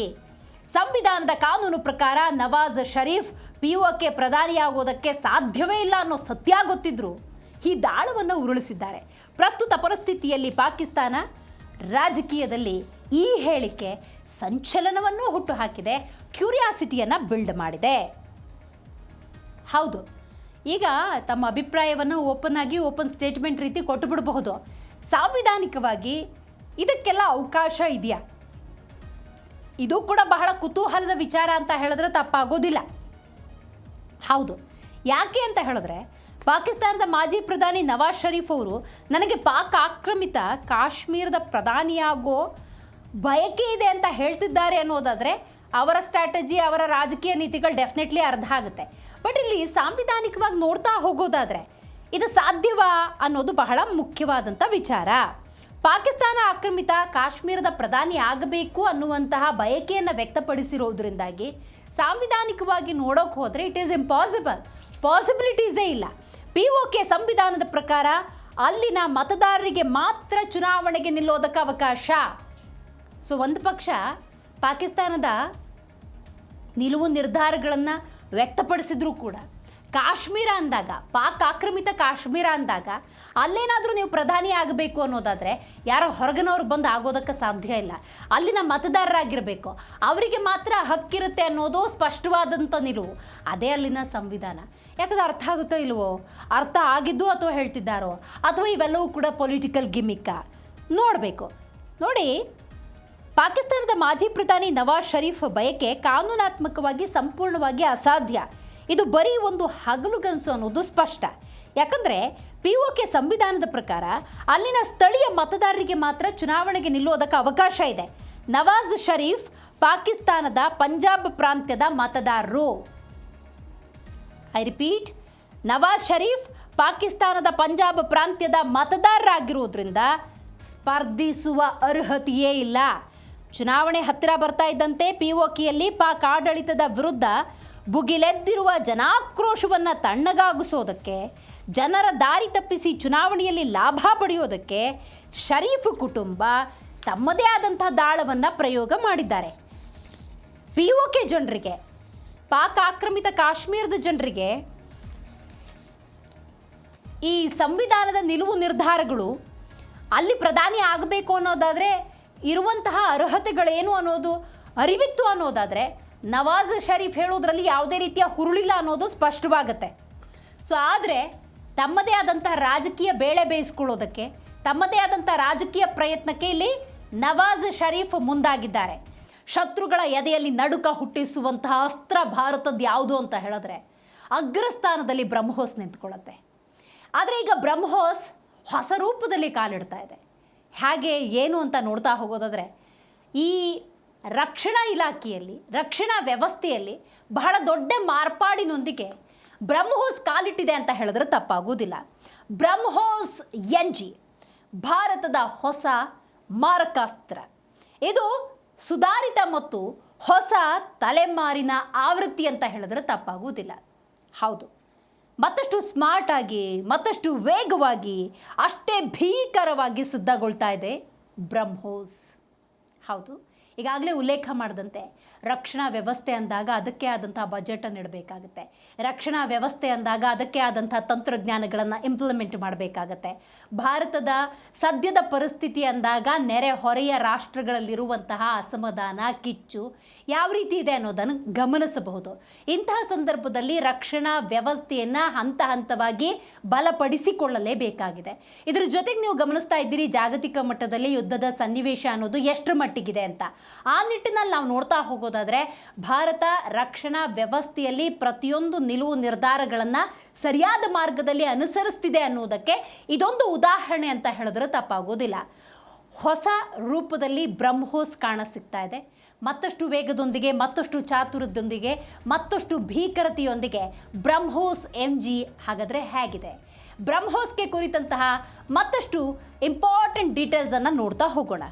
ಭಾರತದ ರಕ್ಷಣಾ ಶಕ್ತಿಯನ್ನು ಜಾಗತಿಕ ಮಟ್ಟಕ್ಕೆ ಕೊಂಡೊಯ್ದು ಬ್ರಹ್ಮೋಸ್ ಕ್ಷಿಪಣಿ ಈಗ ಹೊಸ ಹೆಸರನ್ನು ಮಾಡಿದೆ, ಹೊಸ ರೀತಿಯಲ್ಲಿ ಅವತಾರವನ್ನು ತಾಳಿದೆ ಅಂತ ಹೇಳಿದ್ರೆ ತಪ್ಪಾಗುವುದಿಲ್ಲ.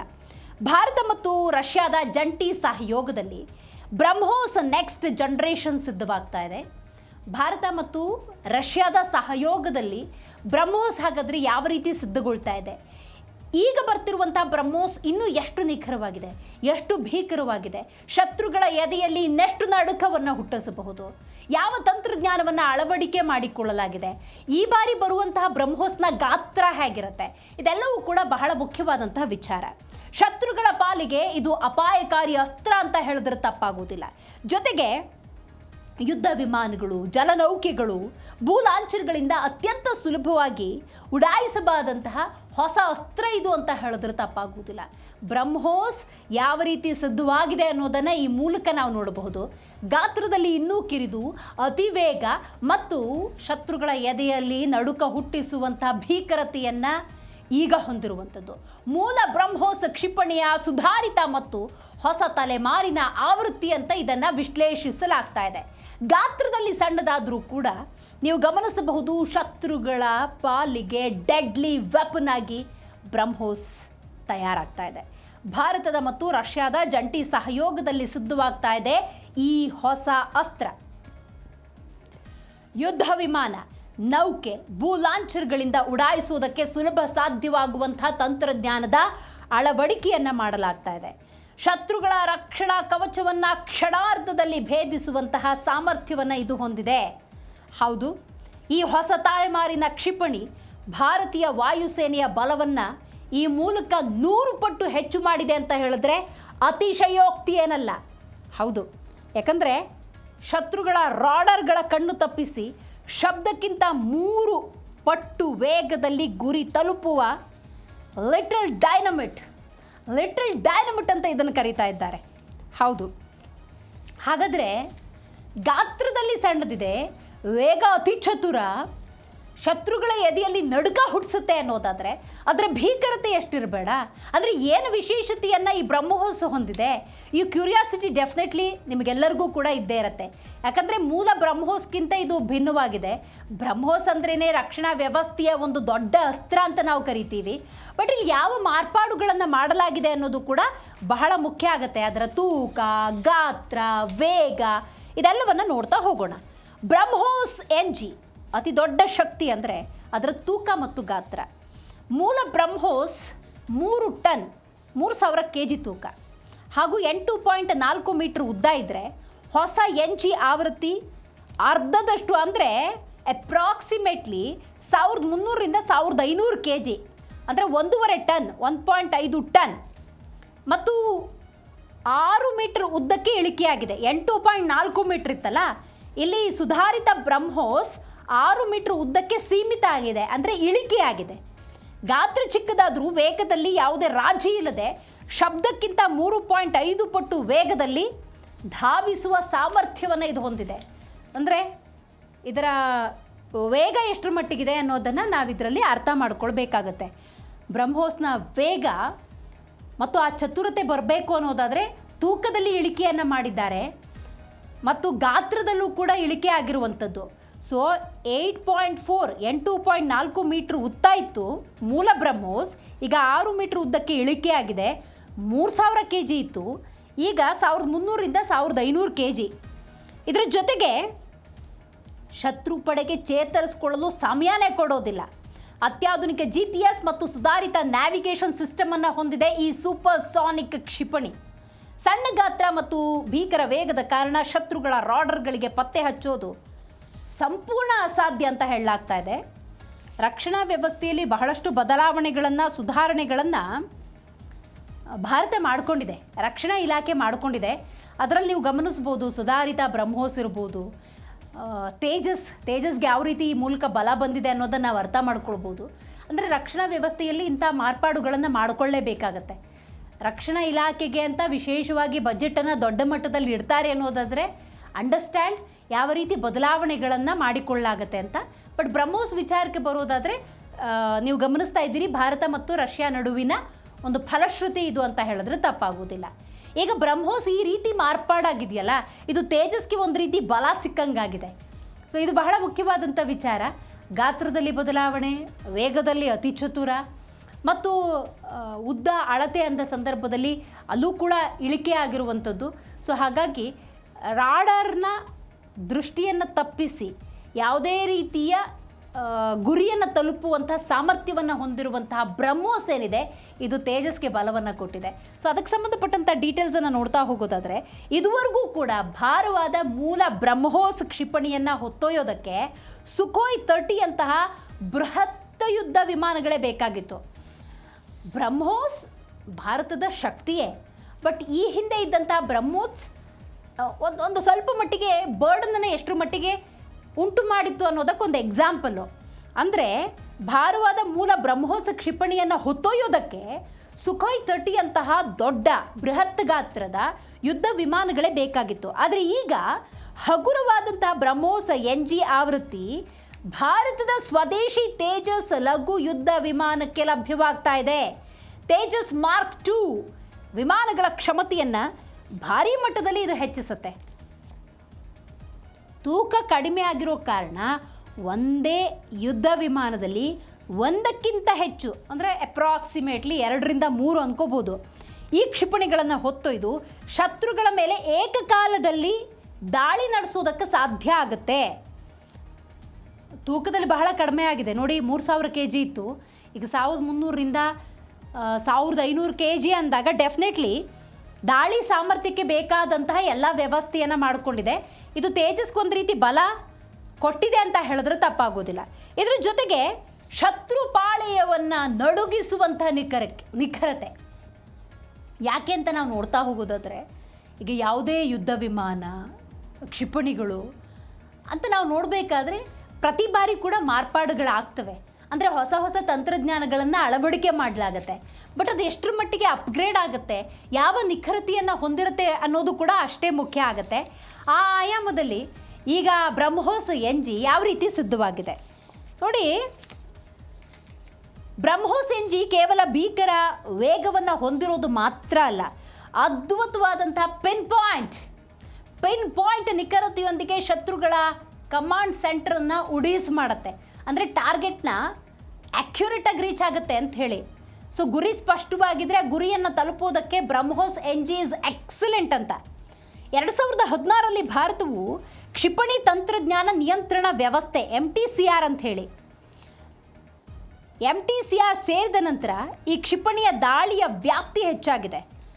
400ರಿಂದ 450 ಕಿಲೋಮೀಟರ್ ದೂರದಲ್ಲಿರುವ 400ರಿಂದ 450 ಕಿಲೋಮೀಟರ್ ದೂರದಲ್ಲಿರುವಂತಹ ಶತ್ರುಗಳ ಯುದ್ಧ ನೌಕೆಗಳು, ವಾಯುನೆಲೆಗಳು, ರಾಡರ್ ಕೇಂದ್ರಗಳು, ಕಮಾಂಡ್ ಸೆಂಟರ್ಗಳನ್ನು ನಿಖರವಾಗಿ ಬೆನ್ನಟ್ಟಿ ಧ್ವಂಸ ಮಾಡುವಂಥ ಶಕ್ತಿ ಹೊಂದಿದೆ. ಸುಧಾರಿತ ಕಾಂಪ್ಯಾಕ್ಟ್ ಸ್ಪಿಕಾ ಹಾಗೆಯೇ ಟರ್ಮಿನಲ್ ಮ್ಯಾನ್ಯುವರ್ ತಂತ್ರಜ್ಞಾನದ ನೆರವಿನೊಂದಿಗೆ ಶತ್ರುಗಳ ರಕ್ಷಣಾ ವ್ಯವಸ್ಥೆಗಳನ್ನು ನಿಷ್ಕ್ರಿಯಗೊಳಿಸಿ ಎಂತಹ ಸಂಕೀರ್ಣ ಹಾದಿಯನ್ನು ಕೂಡ ಕ್ರಮಿಸಬಲ್ಲಂತಹ ಈ ಕ್ಷಿಪಣಿ ಶತ್ರುಗಳ ಪಾಲಿಗೆ ನಿಜಕ್ಕೂ ಕೂಡ ಮೃತ್ಯು ಅಂತ ಹೇಳಿದ್ರೆ ತಪ್ಪಾಗೋದಿಲ್ಲ. ಈಗ ಒಂದು ರಕ್ಷಣಾ ವ್ಯವಸ್ಥೆ ಅಂದಾಗ, ರಕ್ಷಣಾ ಇಲಾಖೆ ಅಂದಾಗ ಕೇವಲ ದೇಶದ ರಕ್ಷಣೆಗಳಿಗೆ ಯುದ್ಧ ವಿಮಾನಗಳನ್ನು, ಕ್ಷಿಪಣಿಗಳನ್ನು, ಯುದ್ಧ ಸಾಮಗ್ರಿಗಳನ್ನು ಹೆಚ್ಚಿಸಿಕೊಳ್ಳಲಾಗತ್ತೆ ಅಂತ ನಾವು ಭಾವಿಸಿದರೆ ಅದು ತಪ್ಪಾಗುತ್ತೆ. ಯಾಕಂದರೆ ಒಂದು ದೇಶದ ಯುದ್ಧ ಸಾಮರ್ಥ್ಯವನ್ನು ಇನ್ನೊಂದು ದೇಶ ಗಮನಿಸ್ತಾ ಇರುತ್ತೆ.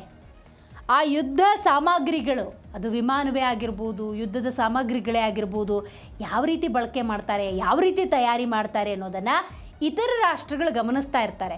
ಅದು ನೀವು ಗಮನಿಸ್ಬೋದು ಯಾವ ರೀತಿ ಆರ್ಥಿಕ ಚೇತರಿಕೆಯನ್ನು ಕೊಡುತ್ತೆ ಅನ್ನೋದನ್ನು ಈಗ ನಾವು ನೋಡ್ತಾ ಹೋಗೋಣ. ವಿಶ್ವ ಮಾರುಕಟ್ಟೆಯಲ್ಲಿ ಬ್ರಹ್ಮೋಸ್ನ ಅಬ್ಬರ ಎಷ್ಟರ ಮಟ್ಟಿಗಿದೆ ಅಂತ ಭಾರತ ರಕ್ಷಣಾ ಇಲಾಖೆಯಲ್ಲಿ ತೆಗೆದುಕೊಳ್ಳುವ ಪ್ರತಿಯೊಂದು ಮಾರ್ಪಾಡುಗಳನ್ನು, ನಿರ್ಧಾರಗಳನ್ನು ಇತರ ರಾಷ್ಟ್ರಗಳು ಗಮನಿಸ್ತಾ ಇರ್ತವೆ. ಭಾರತ ಈಗಾಗಲೇ ಫಿಲಿಪೈನ್ಸ್ಗೆ ಬ್ರಹ್ಮೋಸ್ ಕ್ಷಿಪಣಿಗಳನ್ನು ರಫ್ತು ಮಾಡುವ ಮೂಲಕ ಹೊಸ ಇತಿಹಾಸವನ್ನೇ ಬರೆದುಬಿಟ್ಟಿದೆ. ಈಗ ಬ್ರಹ್ಮೋಸ್ NG ಆವೃತ್ತಿ ವಿಶ್ವ ಮಾರುಕಟ್ಟೆಯಲ್ಲಿ ಭಾರಿ ಸಂಚಲನವನ್ನು ಮೂಡಿಸೋದಕ್ಕೆ ಸಿದ್ಧವಾಗಿದೆ. ಲಘು ತೂಕ ಹೊಂದಿರುವ ಕಾರಣ ವಿದೇಶಿ ಯುದ್ಧ ವಿಮಾನಗಳಿಗೆ ಈ ಕ್ಷಿಪಣಿ ಸುಲಭವಾಗಿ ಹೊಂದಿಕೊಳ್ಳುತ್ತೆ. ಜಗತ್ತಿನ ಹಲವು ದೇಶಗಳು ಇದನ್ನು ಖರೀದಿಸೋದಕ್ಕೆ ತೀವ್ರ ಆಸಕ್ತಿಯನ್ನು ವ್ಯಕ್ತಪಡಿಸಿದ್ದಾವೆ. ಮೇಕ್ ಇನ್ ಇಂಡಿಯಾ ಅಭಿಯಾನದಡಿ $100 ಕೋಟಿ ಆದಾಯ ತಂದುಕೊಡಲಿರುವ ಈ ಯೋಜನೆಗೆ ಬ್ರಹ್ಮೋಸ್ ಏರೋಸ್ಪೇಸ್ ಸಂಸ್ಥೆ ವೇಗವಾಗಿ ವಿನ್ಯಾಸ ಕಾರ್ಯಗಳನ್ನು ಪೂರ್ಣಗೊಳಿಸ್ತಾ ಇದೆ. ಹೌದು, ಆರ್ಥಿಕವಾಗೂ ಕೂಡ ಬ್ರಹ್ಮೋಸ್ ಯಾವ ರೀತಿ ಬಲವನ್ನು ತುಂಬುತ್ತೆ ಅನ್ನೋದಕ್ಕೆ ಇದೊಂದು ಸ್ಪಷ್ಟ ನಿದರ್ಶನ ಅಂತ ಹೇಳಿದ್ರೆ ತಪ್ಪಾಗುವುದಿಲ್ಲ. DNA ಈಗ ವೈಭವ್ ಸೂರ್ಯವಂಶಿ ಬಗ್ಗೆ ಮಾತಾಡಬೇಕಾಗಿದೆ. ವೈಭವ್ ಸೂರ್ಯವಂಶಿ 15ರ ಹುಡುಗ, ಅತ್ಯದ್ಭುತವಾದಂತಹ ಕ್ರೀಡಾಪಟು. ಕ್ರೀಡಾಂಗಣದಲ್ಲಿ ಈತನನ್ನು ಸುನಾಮಿ ಅಂತಾನೆ ಕರಿಬಹುದು. ಆತ ಕ್ರೀಡಾಂಗಣಕ್ಕೆ ಇಳಿತಾನೆ ಅನ್ನೋದಾದರೆ ದಾಖಲೆಗಳೇ ಸರಿಗಟ್ಟಿ ಬಿಡ್ತಾನೇನೋ ಅನ್ನುವಂತಹ ಕುತೂಹಲದ ಕಣ್ಣುಗಳಿಂದ ನೋಡುವಂತಹ ವಂಡರ್ ಕಿಡ್ ಅಂತ ಹೇಳಿದ್ರೆ ತಪ್ಪಾಗುವುದಿಲ್ಲ. ಹೌದು, ಹರಾರಿಯ ಕ್ರೀಡಾಂಗಣದಲ್ಲಿ ರನ್ಗಳ ಸುರಿಮಳೆ ವೈಭವ್ ಸೂರ್ಯವಂಶಿ ಮಾಡಿರುವಂತಹ ಸಾಧನೆ, ಬೆರಗು ಕಣ್ಣುಗಳಿಂದ ನೋಡುವಂತಹ ಕ್ರೀಡಾಪಟು ಈ 15ರ ವೈಭವ್ ಅಂತ ಹೇಳಿದ್ರೆ ತಪ್ಪಾಗುವುದಿಲ್ಲ. ಭಾರತೀಯ ಕ್ರಿಕೆಟ್ನ ಹೊಸ ಆಶಾ ಕಿರಣ, ಎಡಗೈ ಬ್ಯಾಟರ್ ವೈಭವ್ ಸೂರ್ಯವಂಶಿ ಜಿಂಬಾಬ್ವೆ ವಿರುದ್ಧದ T20 ಪಂದ್ಯದಲ್ಲಿ ಅರ್ಧ ಶತಕ ಸಿಡಿಸಿ ವಿಶ್ವ ದಾಖಲೆಯ ಪುಟ ಸೇರಿದ್ದಾರೆ. ಕೇವಲ 15 ವರ್ಷ 118 ದಿನಗಳ ಪ್ರಾಯದಲ್ಲೇ ಈ ಐತಿಹಾಸಿಕ ಸಾಧನೆ ಮಾಡುವ ಮೂಲಕ ಅಂತಾರಾಷ್ಟ್ರೀಯ T20 ಕ್ರಿಕೆಟ್ನಲ್ಲಿ ಅರ್ಧ ಶತಕ ಬಾರಿಸಿದ ಜಗತ್ತಿನ ಅತ್ಯಂತ ಕಿರಿಯ ಆಟಗಾರ ಅನ್ನೋ ಹೆಗ್ಗಳಿಕೆಗೆ ಪಾತ್ರರಾಗಿದ್ದಾರೆ. ಈ ಹಿಂದೆ ನೇಪಾಳದ ಕುಶಾಲ್ ಮಲ್ಲ 15 ವರ್ಷ 340 ದಿವಸ ಇವರ ಹೆಸರಿನಲ್ಲಿದ್ದಂತಹ ಬೃಹತ್ ದಾಖಲೆಯನ್ನು ಸುಲಭವಾಗಿ ಪುಡಿಗಟ್ಟಿರುವ 15ರ ಹರೆಯದ ವಂಡರ್ ಕಿಡ್ ತಮ್ಮ ಭರ್ಜರಿ ಬ್ಯಾಟಿಂಗ್ ಮೂಲಕ ವಿಶ್ವ ಕ್ರಿಕೆಟ್ನಲ್ಲಿ ಭಾರತದ ಕೀರ್ತಿ ಪತಾಕೆಯನ್ನು ಮಗದೊಮ್ಮೆ ಎತ್ತಿ ಹಿಡಿದಿದ್ದಾರೆ. ಕ್ರಿಕೆಟ್ ದೇವರು ಸಚಿನ್ ತೆಂಡೂಲ್ಕರ್ ಅವರ ದಶಕಗಳ ಕಾಲದ ದಾಖಲೆಯನ್ನು ಮುರಿದು ಅಂತಾರಾಷ್ಟ್ರೀಯ ಕ್ರಿಕೆಟ್ನಲ್ಲಿ ಹೊಸ ಇತಿಹಾಸವನ್ನು ಬರೆದಿದ್ದಾರೆ ಈ wonder kid Vaibhav Suryavanshi. Zimbabwe ನೀಡಿದಂತಹ 126 ರನ್ಗಳ ಗುರಿಯನ್ನು ಬೆನ್ನಟ್ಟಿದ ಭಾರತಕ್ಕೆ ವೈಭವ್ ಸೂರ್ಯವಂಶಿ, ಜಿಂಬಾಬ್ವೆ ನೀಡಿದಂತಹ 126 ಗುರಿಗಳನ್ನು ಬೆನ್ನಟ್ಟಿದಂತಹ ವೈಭವ್ ಸೂರ್ಯವಂಶಿ ಸ್ಫೋಟಕ ಆರಂಭವನ್ನು ನೀಡ್ತಾರೆ. ಅಂಥ ಕ್ರೀಡಾ ಪ್ರದರ್ಶನವನ್ನು ನೀಡ್ತಾರೆ ಅಂತ. ಹೌದು, ಹರಾರೆ ಸ್ಪೋರ್ಟ್ಸ್ ಕ್ಲಬ್ ಅಂಗಳದಲ್ಲಿ ಸಿಕ್ಸರ್ಗಳ ಮಳೆಯನ್ನು ಸುರಿಸಿದ್ದಾರೆ ವೈಭವ್ ಸೂರ್ಯವಂಶಿ. ಕೇವಲ 18 ಎಸೆತಗಳಲ್ಲಿ 4 ಭರ್ಜರಿ ಹಾಗೂ 4 ಗಗನಚುಂಬಿ ಸಿಕ್ಸರ್ಗಳ ನೆರವಿನಿಂದ ಚೊಚ್ಚಲ ಅಂತಾರಾಷ್ಟ್ರೀಯ ಅರ್ಧ ಶತಕ ಪೂರ್ಣಗೊಳಿಸಿದ ವೈಭವ್ ಬರೋಬ್ಬರಿ 263.16ರ ಅಮೋಘ ಸ್ಟ್ರೈಕ್ ರೇಟ್ನೊಂದಿಗೆ ಜಿಂಬಾಬ್ವೆ ಬೌಲರ್ಗಳನ್ನು ಅಕ್ಷರಶಃ ಬೆಂಡೆತ್ತಿದ್ದಾರೆ. ಎದುರಾಳಿ ಪಡೆಯನ್ನು ಸಂಪೂರ್ಣವಾಗಿ ಕಂಗಾಲುಗೊಳಿಸಿ ಪಂದ್ಯದ ಚಿತ್ರಣವನ್ನೇ ವೈಭವ್ ಸೂರ್ಯವಂಶಿ ಬದಲಿಸಿ ಬಿಟ್ಟಿದ್ದಾರೆ. ವೈಭವ್ ಈ ಧಮಾಕ ಏನಿದೆ ಭಾರತದ ಸುಲಭ ಹಾಗೂ ಭವ್ಯ ಗೆಲುವಿಗೆ ಭದ್ರ ಬುನಾದಿಯನ್ನೇ ಹಾಕಿದೆ. 15ರ ಹುಡುಗ, 15ರ ಕ್ರೀಡಾಪಟು, ವಂಡರ್ ಕಿಡ್ ಖ್ಯಾತಿಯ ವೈಭವ್ ಸೂರ್ಯವಂಶಿ ಆಟಕ್ಕೆ ಇಡೀ ಭಾರತವೇ ಬೆರಗು ಕಣ್ಣಿನಿಂದ ನೋಡ್ತಾ ಇದೆ. ಸಚಿನ್ ತೆಂಡೂಲ್ಕರ್ ದಾಖಲೆಯೇ ಇಲ್ಲಿ ಧೂಳಿಪಟ. ಕ್ರಿಕೆಟ್ ದಂತಕತೆ, ಕ್ರಿಕೆಟ್ ದೇವರು ಸಚಿನ್ ತೆಂಡೂಲ್ಕರ್ 1989ರಲ್ಲಿ ಪಾಕಿಸ್ತಾನ ವಿರುದ್ಧ ಅಂದರೆ 16 ವರ್ಷ 213 ದಿನಗಳಿದ್ದಾಗ ಬರೆದಿದ್ದ 35 ವರ್ಷಗಳ ಹಳೆಯ ಐತಿಹಾಸಿಕ ದಾಖಲೆಯನ್ನು ವೈಭವ್ ಸೂರ್ಯವಂಶಿ ಧೂಳಿಪಟ ಮಾಡಿದ್ದಾರೆ. ಕೇವಲ 15ರ ಹರೆಯದಲ್ಲೇ ಈ ಅಪರೂಪದ ಸಾಧನೆ ಮಾಡುವ ಮೂಲಕ ICC ಪೂರ್ಣ ಪ್ರಮಾಣದ ಸದಸ್ಯತ್ವ ಅಂದರೆ ಫುಲ್ ಮೆಂಬರ್ ಈ ದೇಶಗಳ ಪೈಕಿ ಅಂತಾರಾಷ್ಟ್ರೀಯ ಕ್ರಿಕೆಟ್ನಲ್ಲಿ ಅರ್ಧ ಶತಕ ಬಾರಿಸಿದ ಅತ್ಯಂತ ಕಿರಿಯ ಆಟಗಾರ ಅನ್ನೋ ಅಭೂತಪೂರ್ವ ಖ್ಯಾತಿಗೆ ಪಾತ್ರರಾಗಿದ್ದಾರೆ. ರೆಹಮಾನುಲ್ಲಾ ಗುರ್ಬಾಜ್ ಅವರ ದಾಖಲೆಯನ್ನು ಉಡೀಸ್ ಮಾಡಿರುವ ವೈಭವ್ ಸೂರ್ಯವಂಶಿ ಅತಿ ವೇಗವಾಗಿ ಬೆಳೆದ ಅದ್ಭುತ ಪ್ರತಿಭೆಯಾಗಿ ಮೂಡಿ ಬಂದಿದ್ದಾರೆ. ಭಾರತೀಯ ಕ್ರಿಕೆಟ್ನ ಅಪಾರ ಶಕ್ತಿಯನ್ನು ಮತ್ತೊಮ್ಮೆ ಇಡೀ ಜಗತ್ತಿಗೆ ಪರಿಚಯ ಮಾಡಿದ್ದಾರೆ ವೈಭವ್ ಸೂರ್ಯವಂಶಿ. ಇನ್ನು T20 ಕ್ರಿಕೆಟ್ನಲ್ಲಿ ಅತಿ ವೇಗದ ಅರ್ಧ ಶತಕ ಸಿಡಿಸಿದ ಭಾರತೀಯ ಬ್ಯಾಟರ್ಗಳ ಹೆಮ್ಮೆಯ ಎಲೈಟ್ ಕ್ಲಬ್ಗೆ 15 ವರ್ಷದ ಯುವ ಪ್ರತಿಭೆ ವೈಭವ್ ಸೂರ್ಯವಂಶಿ ಸೇರ್ಪಡೆಯಾಗಿದ್ದಾರೆ. ಯುವರಾಜ್ ಸಿಂಗ್ ಅವರ 12 ಎಸೆತಗಳ ಐತಿಹಾಸಿಕ ವಿಶ್ವ ದಾಖಲೆಯ ಬಳಿಕ ಕೇವಲ 18 ಎಸೆತಗಳಲ್ಲಿ ಅರ್ಧ ಶತಕ ಸಿಡಿಸಿದಂತಹ ಸ್ಫೋಟಕ ಇನ್ನಿಂಗ್ಸ್ ಮೂಲಕ ಅಭಿಷೇಕ್ ಶರ್ಮಾ, ಶಿವಮ್ ದುಬೆ, KL ರಾಹುಲ್, ಸೂರ್ಯಕುಮಾರ್ ಯಾದವ್ ಇವರಂತಹ ಘಟಾನುಘಟಿ ದಿಗ್ಗಜರ ಸಾಲಿಗೆ ವೈಭವ್ ಹೆಸರು ಸೇರಿಕೊಂಡಿದೆ. ಆರಂಭಿಕ ಸತತ ವೈಫಲ್ಯಗಳ ನಂತರ ಸಿಕ್ಕ 5ನೇ ಅವಕಾಶದಲ್ಲೇ ಧಮಾಕ ಎಂಟ್ರಿ ಕೊಟ್ಟಿರುವ ವಂಡರ್ ಕಿಡ್ ವೈಭವ್ ಸೂರ್ಯವಂಶಿ ಭಾರತೀಯ T20 ಕ್ರಿಕೆಟ್ನ ಸ್ಫೋಟಕ ಬ್ಯಾಟಿಂಗ್ ಪರಂಪರೆಯನ್ನು ಯಶಸ್ವಿಯಾಗಿ ಮುನ್ನಡೆಸಿದ್ದಾರೆ. ಇನ್ನು ವೈಭವ್ ಸೂರ್ಯವಂಶಿ ದಾಖಲೆಯ ಆಟದ ಬೆಂಬಲ ಹಾಗೂ ಯುವ ಆಟಗಾರರ ಸಾಂಘಿಕ ಪ್ರದರ್ಶನದೊಂದಿಗೆ ಭಾರತ ತಂಡ ಜಿಂಬಾಬ್ವೆ ವಿರುದ್ಧ 7 ವಿಕೆಟ್ಗಳ ಭರ್ಜರಿ ಜಯ ಸಾಧಿಸಿದೆ. ಇದು ಬಹಳ ಮುಖ್ಯ. ನಾಯಕ ಶ್ರೇಯಸ್ ಅಯ್ಯರ್ಗೆ ಇದು ಮೊದಲ ಜಯ ಅಂತ ಹೇಳಿದ್ರೆ ತಪ್ಪಾಗೋದಿಲ್ಲ. ಹೌದು, ಮೊದಲು ಬ್ಯಾಟ್ ಮಾಡಿದಂಥ ಜಿಂಬಾಬ್ವೆ ಪಡೆಗೆ ಮಯಾಂಕ್ ಯಾದವ್ ಮತ್ತು ಪ್ರಿನ್ಸ್ ಯಾದವ್ ಕಂಟಕರಾಗಿ ಪರಿಣಮಿಸಿದರು. 125 ರನ್ಗಳಿಗೆ ನಿಯಂತ್ರಿಸಿದರು. ಬಳಿಕ 126 ರನ್ಗಳ ಗುರಿಯನ್ನು ಭಾರತ ಕೇವಲ 13.2 ಓವರ್ಗಳಲ್ಲಿ ಇನ್ನೂ 40 ಎಸೆತಗಳು ಬಾಕಿ ಇರುವಂತೆಯೇ ಸುಲಭವಾಗಿ ತಲುಪಿ 3 ಪಂದ್ಯಗಳ ಸರಣಿಯನ್ನು 1-0 ಮುನ್ನಡೆಯನ್ನು ಕಾಯ್ದುಕೊಳ್ಳುವಂತಾಯಿತು. ನಾಯಕನಾಗಿ ತಮ್ಮ 8ನೇ ಪಂದ್ಯದಲ್ಲಿ ಮೊದಲ ಅಂತಾರಾಷ್ಟ್ರೀಯ ಜಯ ಕಂಡ ಶ್ರೇಯಸ್ ಅಯ್ಯರ್ಗೆ ಈ ಪಂದ್ಯದ ಶುಭಾರಂಭ ಅತ್ಯಂತ ವಿಶೇಷವಾದಂತಹ ಸಂಭ್ರಮವನ್ನು ತಂದುಕೊಟ್ಟಿದೆ. ಸೊ ಈ ಮೂಲಕ ಒಂದು ರೀತಿ ಶ್ರೇಯಸ್ ಅಯ್ಯರ್ಗೂ ಮೊದಲ ಜಯ, ವೈಭವ್ ಕಮಾಲನ್ನು ದೇಶಕ್ಕೆ ದೇಶವೇ ಬೆರಗು ಕಣ್ಣಿನಿಂದ ನೋಡಿದೆ, ಶ್ಲಾಘಿಸಿದೆ, ಆನಂದಪಟ್ಟಿದೆ.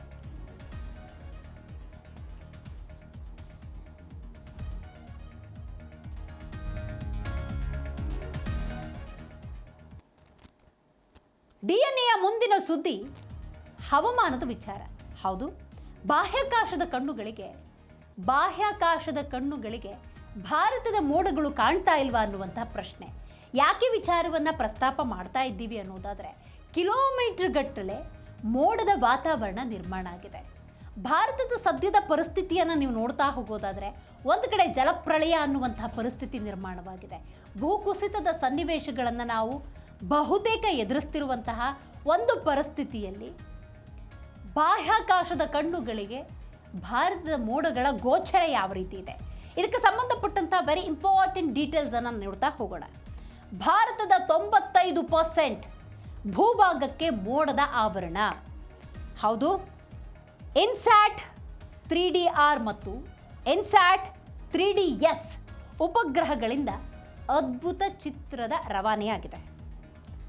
ನಕ್ಷೆಯಲ್ಲಿ ನಾವು ನೋಡುವ ಭೂಪಟದ ಬದಲಿಗೆ ಇಡೀ ದೇಶವೀಗ ಕೇವಲ ಬಿಳಿ ಬಣ್ಣದ ದಟ್ಟ ಮೋಡಗಳ ರಾಶಿಯ ಥರ ಗೋಚರ ಆಗ್ತಾ ಇದೆ. DNA ಸ್ಕ್ರೀನ್ ಮೇಲೆ ನೀವು ಗಮನಿಸಬಹುದು ಅದು ಹೆಂಗೆ ವ್ಯಾಪಿಸಿದೆ ಅಂತ.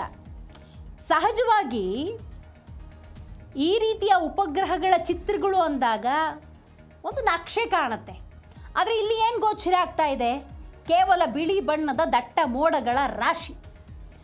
ಸೊ ಸುಮಾರು 36,000 ಕಿಲೋಮೀಟರ್ ಎತ್ತರದಿಂದ ಇಸ್ರೋ ಸೆರೆ ಹಿಡಿದಿರುವ ಈ ದೃಶ್ಯ ಭಾರತದ ಮುಂಗಾರಿನ ಅಸಲಿ ತಾಕತ್ತನ್ನು ತೋರಿಸಿದೆ.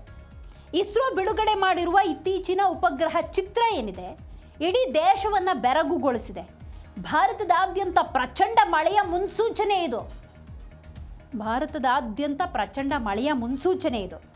ಇನ್ಸ್ಯಾಟ್ 3DR ಮತ್ತು ಇನ್ಸ್ಯಾಟ್ 3DS ಉಪಗ್ರಹಗಳು ಭೂಮಿಯಿಂದ 36,000 ಕಿಲೋಮೀಟರ್ ಎತ್ತರದಿಂದ ರವಾನಿಸಿರುವ ಇನ್ಫ್ರಾರೆಡ್ ಚಿತ್ರಗಳಲ್ಲಿ ದೇಶದ 95% ಭಾಗ ಏನಿದೆ ದಟ್ಟ ಮುಂಗಾರು ಮೋಡಗಳು ಆವರಿಸಿರುವ ಚಿತ್ರವನ್ನು ಬಿಡುಗಡೆ ಮಾಡಿದೆ.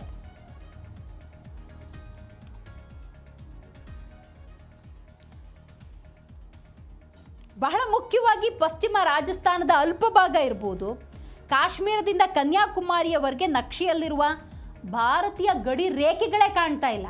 ಯಾಕಂದರೆ ಇದು ಸ್ಯಾಟಲೈಟ್ ಪಿಕ್ಚರು. ಆ ಗಡಿ ರೇಖೆಗಳು ಕಾಣಬೇಕು, ಅಕ್ಷಾಂಶವು ಕಾಣಬೇಕು, ರೇಖಾಂಶವು ಕಾಣಬೇಕು. ಬಟ್ ಸಂಪೂರ್ಣ ಇಲ್ಲಿ ಇನ್ವಿಸಿಬಲ್ ಕಾಣ್ತಾ ಇಲ್ಲ. ಮುಂದಿನ 4-5 ದಿವಸಗಳಲ್ಲಿ ದೇಶದಾದ್ಯಂತ ಹಾಗಾದರೆ ಪ್ರಚಂಡ ಮಳೆಯಾಗುತ್ತಾ?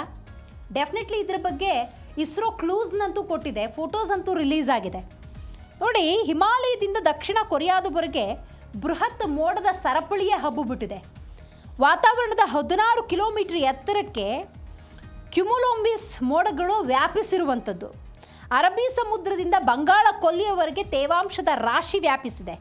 -80 ಡಿಗ್ರಿ ಸೆಲ್ಸಿಯಸ್ನವರೆಗೆ ಮೋಡಗಳ ಮೇಲ್ಭಾಗದ ತಾಪಮಾನ. ಸೊ ಅದು ಯಾವ ರೀತಿ ವ್ಯಾಪಿಸಿದೆ ಅನ್ನೋದನ್ನು ನೀವು DNA ಸ್ಕ್ರೀನ್ ಮೇಲೆ ಗಮನಿಸ್ಬೋದು. ಒಂದು ಭಾಗದಲ್ಲಿ ನಾವು ತೋರಿಸ್ತಾ ಇದ್ದೀವಿ. ಎಲ್ಲ ರೇಖೆಗಳು ಗೋಚರ ಆಗಬೇಕು, ಬಟ್ ಯಾವುದೂ ಕೂಡ ಕಾಣಿಸ್ತಾ ಇಲ್ಲ. ವಾತಾವರಣದಲ್ಲಿ ನಿರ್ಮಾಣವಾಗಿರುವಂತಹ ಮೋಡಗಳ ಸಾಲು ಸಾಧಾರಣವಾದದ್ದೇನಲ್ಲ. ಪ್ರಚಂಡ ಮಳೆ, ಭೀಕರ ಮಳೆಯೇ ಬರಬಹುದು. ಈ ಸ್ಯಾಟಲೈಟ್ ಪಿಕ್ಚರ್ಸ್ ಅದನ್ನು ಒತ್ತಿ ಹೇಳ್ತಾ ಇದ್ರು ಕೂಡ ಯಾವ ರೀತಿ ಪರಿಣಾಮವನ್ನು ಎದುರಿಸಬೇಕಾಗುತ್ತೆ ಅನ್ನೋದನ್ನು ಗಮನಿಸ್ಬೋದು. ಬಟ್ ಈಗಾಗಲೇ ನೀವು ಜಮ್ಮು ಕಾಶ್ಮೀರ, ಅಸ್ಸಾಂ ಭಾಗದಲ್ಲಿ ಪ್ರಳಯ ಸದೃಶ ರೀತಿಯ ಒಂದಷ್ಟು ಸಮಸ್ಯೆಗಳನ್ನು ಎದುರಿಸ್ತಿರೋದನ್ನು ನೀವು ಈಗಾಗಲೇ ಗಮನಿಸಿದ್ದೀರಿ. ಇನ್ನು ಬಹಳ ಮುಖ್ಯವಾಗಿ ಗಾಡ್ಜಿಲ್ಲಾ ಎಲ್ ನೀನೋ ಧೂಳಿಪಟ. ಭಾರತ ಒಂದು ರೀತಿ ಜಮ್ಮು ಕಾಶ್ಮೀರ, ಅಸ್ಸಾಂ ಈಗಾಗಲೇ ನಾನು ಉಲ್ಲೇಖ ಮಾಡ್ತಾ ಇದ್ದೆ.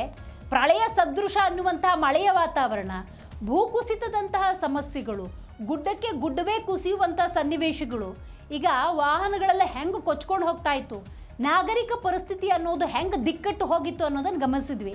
ಅಂದರೆ ಯಾವ ರೀತಿ ಮಳೆಯ ಪರಿಸ್ಥಿತಿ ಅನ್ನೋದು ನಿರ್ಮಾಣ ಆಗಿದೆ ಅಂತ ಹೇಳಿ. ಬಟ್ ಇದಕ್ಕೆ ಸಂಬಂಧಪಟ್ಟಂತೆ ನೋಡಿ, ಈ ವರ್ಷ ಭಾರತಕ್ಕೆ ಭೀಕರ ಬರಗಾಲ ಕಾದಿದೆ ಅಂತ ಹವಾಮಾನ ತಜ್ಞರು ಅಂದಾಜಿಸಿದರು. ಗಾಡ್ಜಿಲ್ಲಾ ಎಲ್ ನೀನೋ ಭೀತಿ ಈಗ ಸಂಪೂರ್ಣ ನಿಷ್ಕ್ರಿಯಗೊಂಡಿದೆ. ಸ್ಥಳೀಯ ವಾತಾವರಣದ ಪ್ರಭಾವಕ್ಕೆ ಜಾಗತಿಕ ಹವಾಮಾನದ ಲೆಕ್ಕಾಚಾರಗಳೇ ಉಲ್ಟಾಪಲ್ಟಾ ಆಗಿದೆ.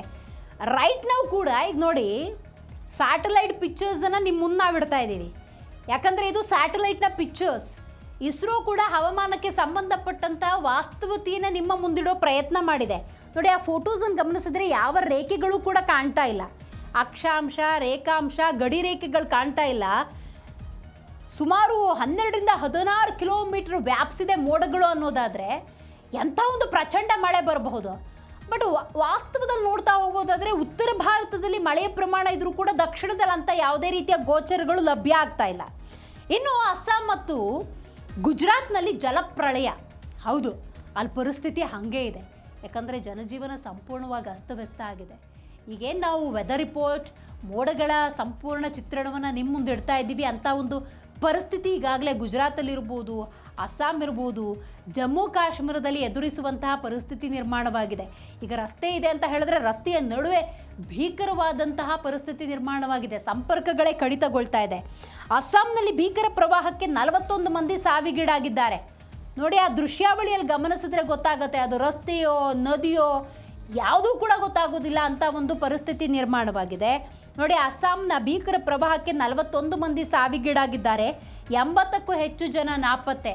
ಪರಿಸ್ಥಿತಿ ಅಯೋಮಯ ಆಗಿದೆ. 25 ಜಿಲ್ಲೆಗಳ 1800 ಹಳ್ಳಿಗಳು ಜಲಾವೃತ ಆಗಿದೆ. ಅದೇ ದೃಶ್ಯ ನೋಡಿ, ಬ್ರಿಡ್ಜ್ ಮೇಲೆ ನಿಂತ್ಕೊಂಡು ಎಷ್ಟೋ ಜನ ಫೋಟೋಸ್ ತೊಗೊಳ್ತಿದ್ದಾರೆ, ವಿಡಿಯೋಸ್ ತೊಗೊಳ್ತಿದ್ದಾರೆ. ಆ ಬ್ರಿಡ್ಜು ಕೂಡ ಇನ್ನೇನು ಮುಳುಗುತ್ತೇನೋ ಅನ್ನೋ ಪರಿಸ್ಥಿತಿ ನಿರ್ಮಾಣ ಆಗಿದೆ. ನೋಡಿ, ಗುಜರಾತ್ನ ಉಮರ್ಗಾವ್ನಲ್ಲಿ 16 ಗಂಟೆಗಳಲ್ಲಿ 1100 ಮಿಲಿಮೀಟರ್ ಮಳೆ ಅಂದರೆ ಯೋಚನೆ ಮಾಡಿ ಎಷ್ಟು ಮಳೆ ಬಂದಿರಬೇಡ. ನೀರಿನಲ್ಲಿ ಸಂಪೂರ್ಣವಾಗಿ ಸಾವಿರಾರು ಮನೆಗಳು, ಕಾರುಗಳು ಕೊಚ್ಕೊಂಡು ಹೋಗಿದ್ದಾವೆ, ಮುಳುಗಿ ಹೋಗ್ಬಿಟ್ಟಿದ್ದಾವೆ. ಹಾಗಾಗಿ NDRF, ವಾಯುಪಡೆ ಕಾರ್ಯೋನ್ಮುಖವಾಗಿದ್ದಾವೆ. ರಕ್ಷಣಾ ವ್ಯವಸ್ಥೆ ಕೂಡ ನಡೀತಾ ಇದೆ. ಅಮಿತ್ ಶಾ ಗೃಹ ಇಲಾಖೆ ಸಚಿವರು ಸಂಪೂರ್ಣ ಭರವಸೆಯನ್ನು ಕೊಟ್ಟಿದ್ದಾರೆ. ಕರ್ನಾಟಕಕ್ಕೆ ಬರೋಣ. ಕರ್ನಾಟಕದ 14 ಜಿಲ್ಲೆಗಳಲ್ಲಿ ಯೆಲ್ಲೋ ಅಲರ್ಟ್ ಘೋಷಣೆ. ಹವಾಮಾನ ಇಲಾಖೆಯಿಂದ ಯೆಲ್ಲೋ ಅಲರ್ಟ್ ಅಂತ ಘೋಷಣೆಯಾಗಿದೆ.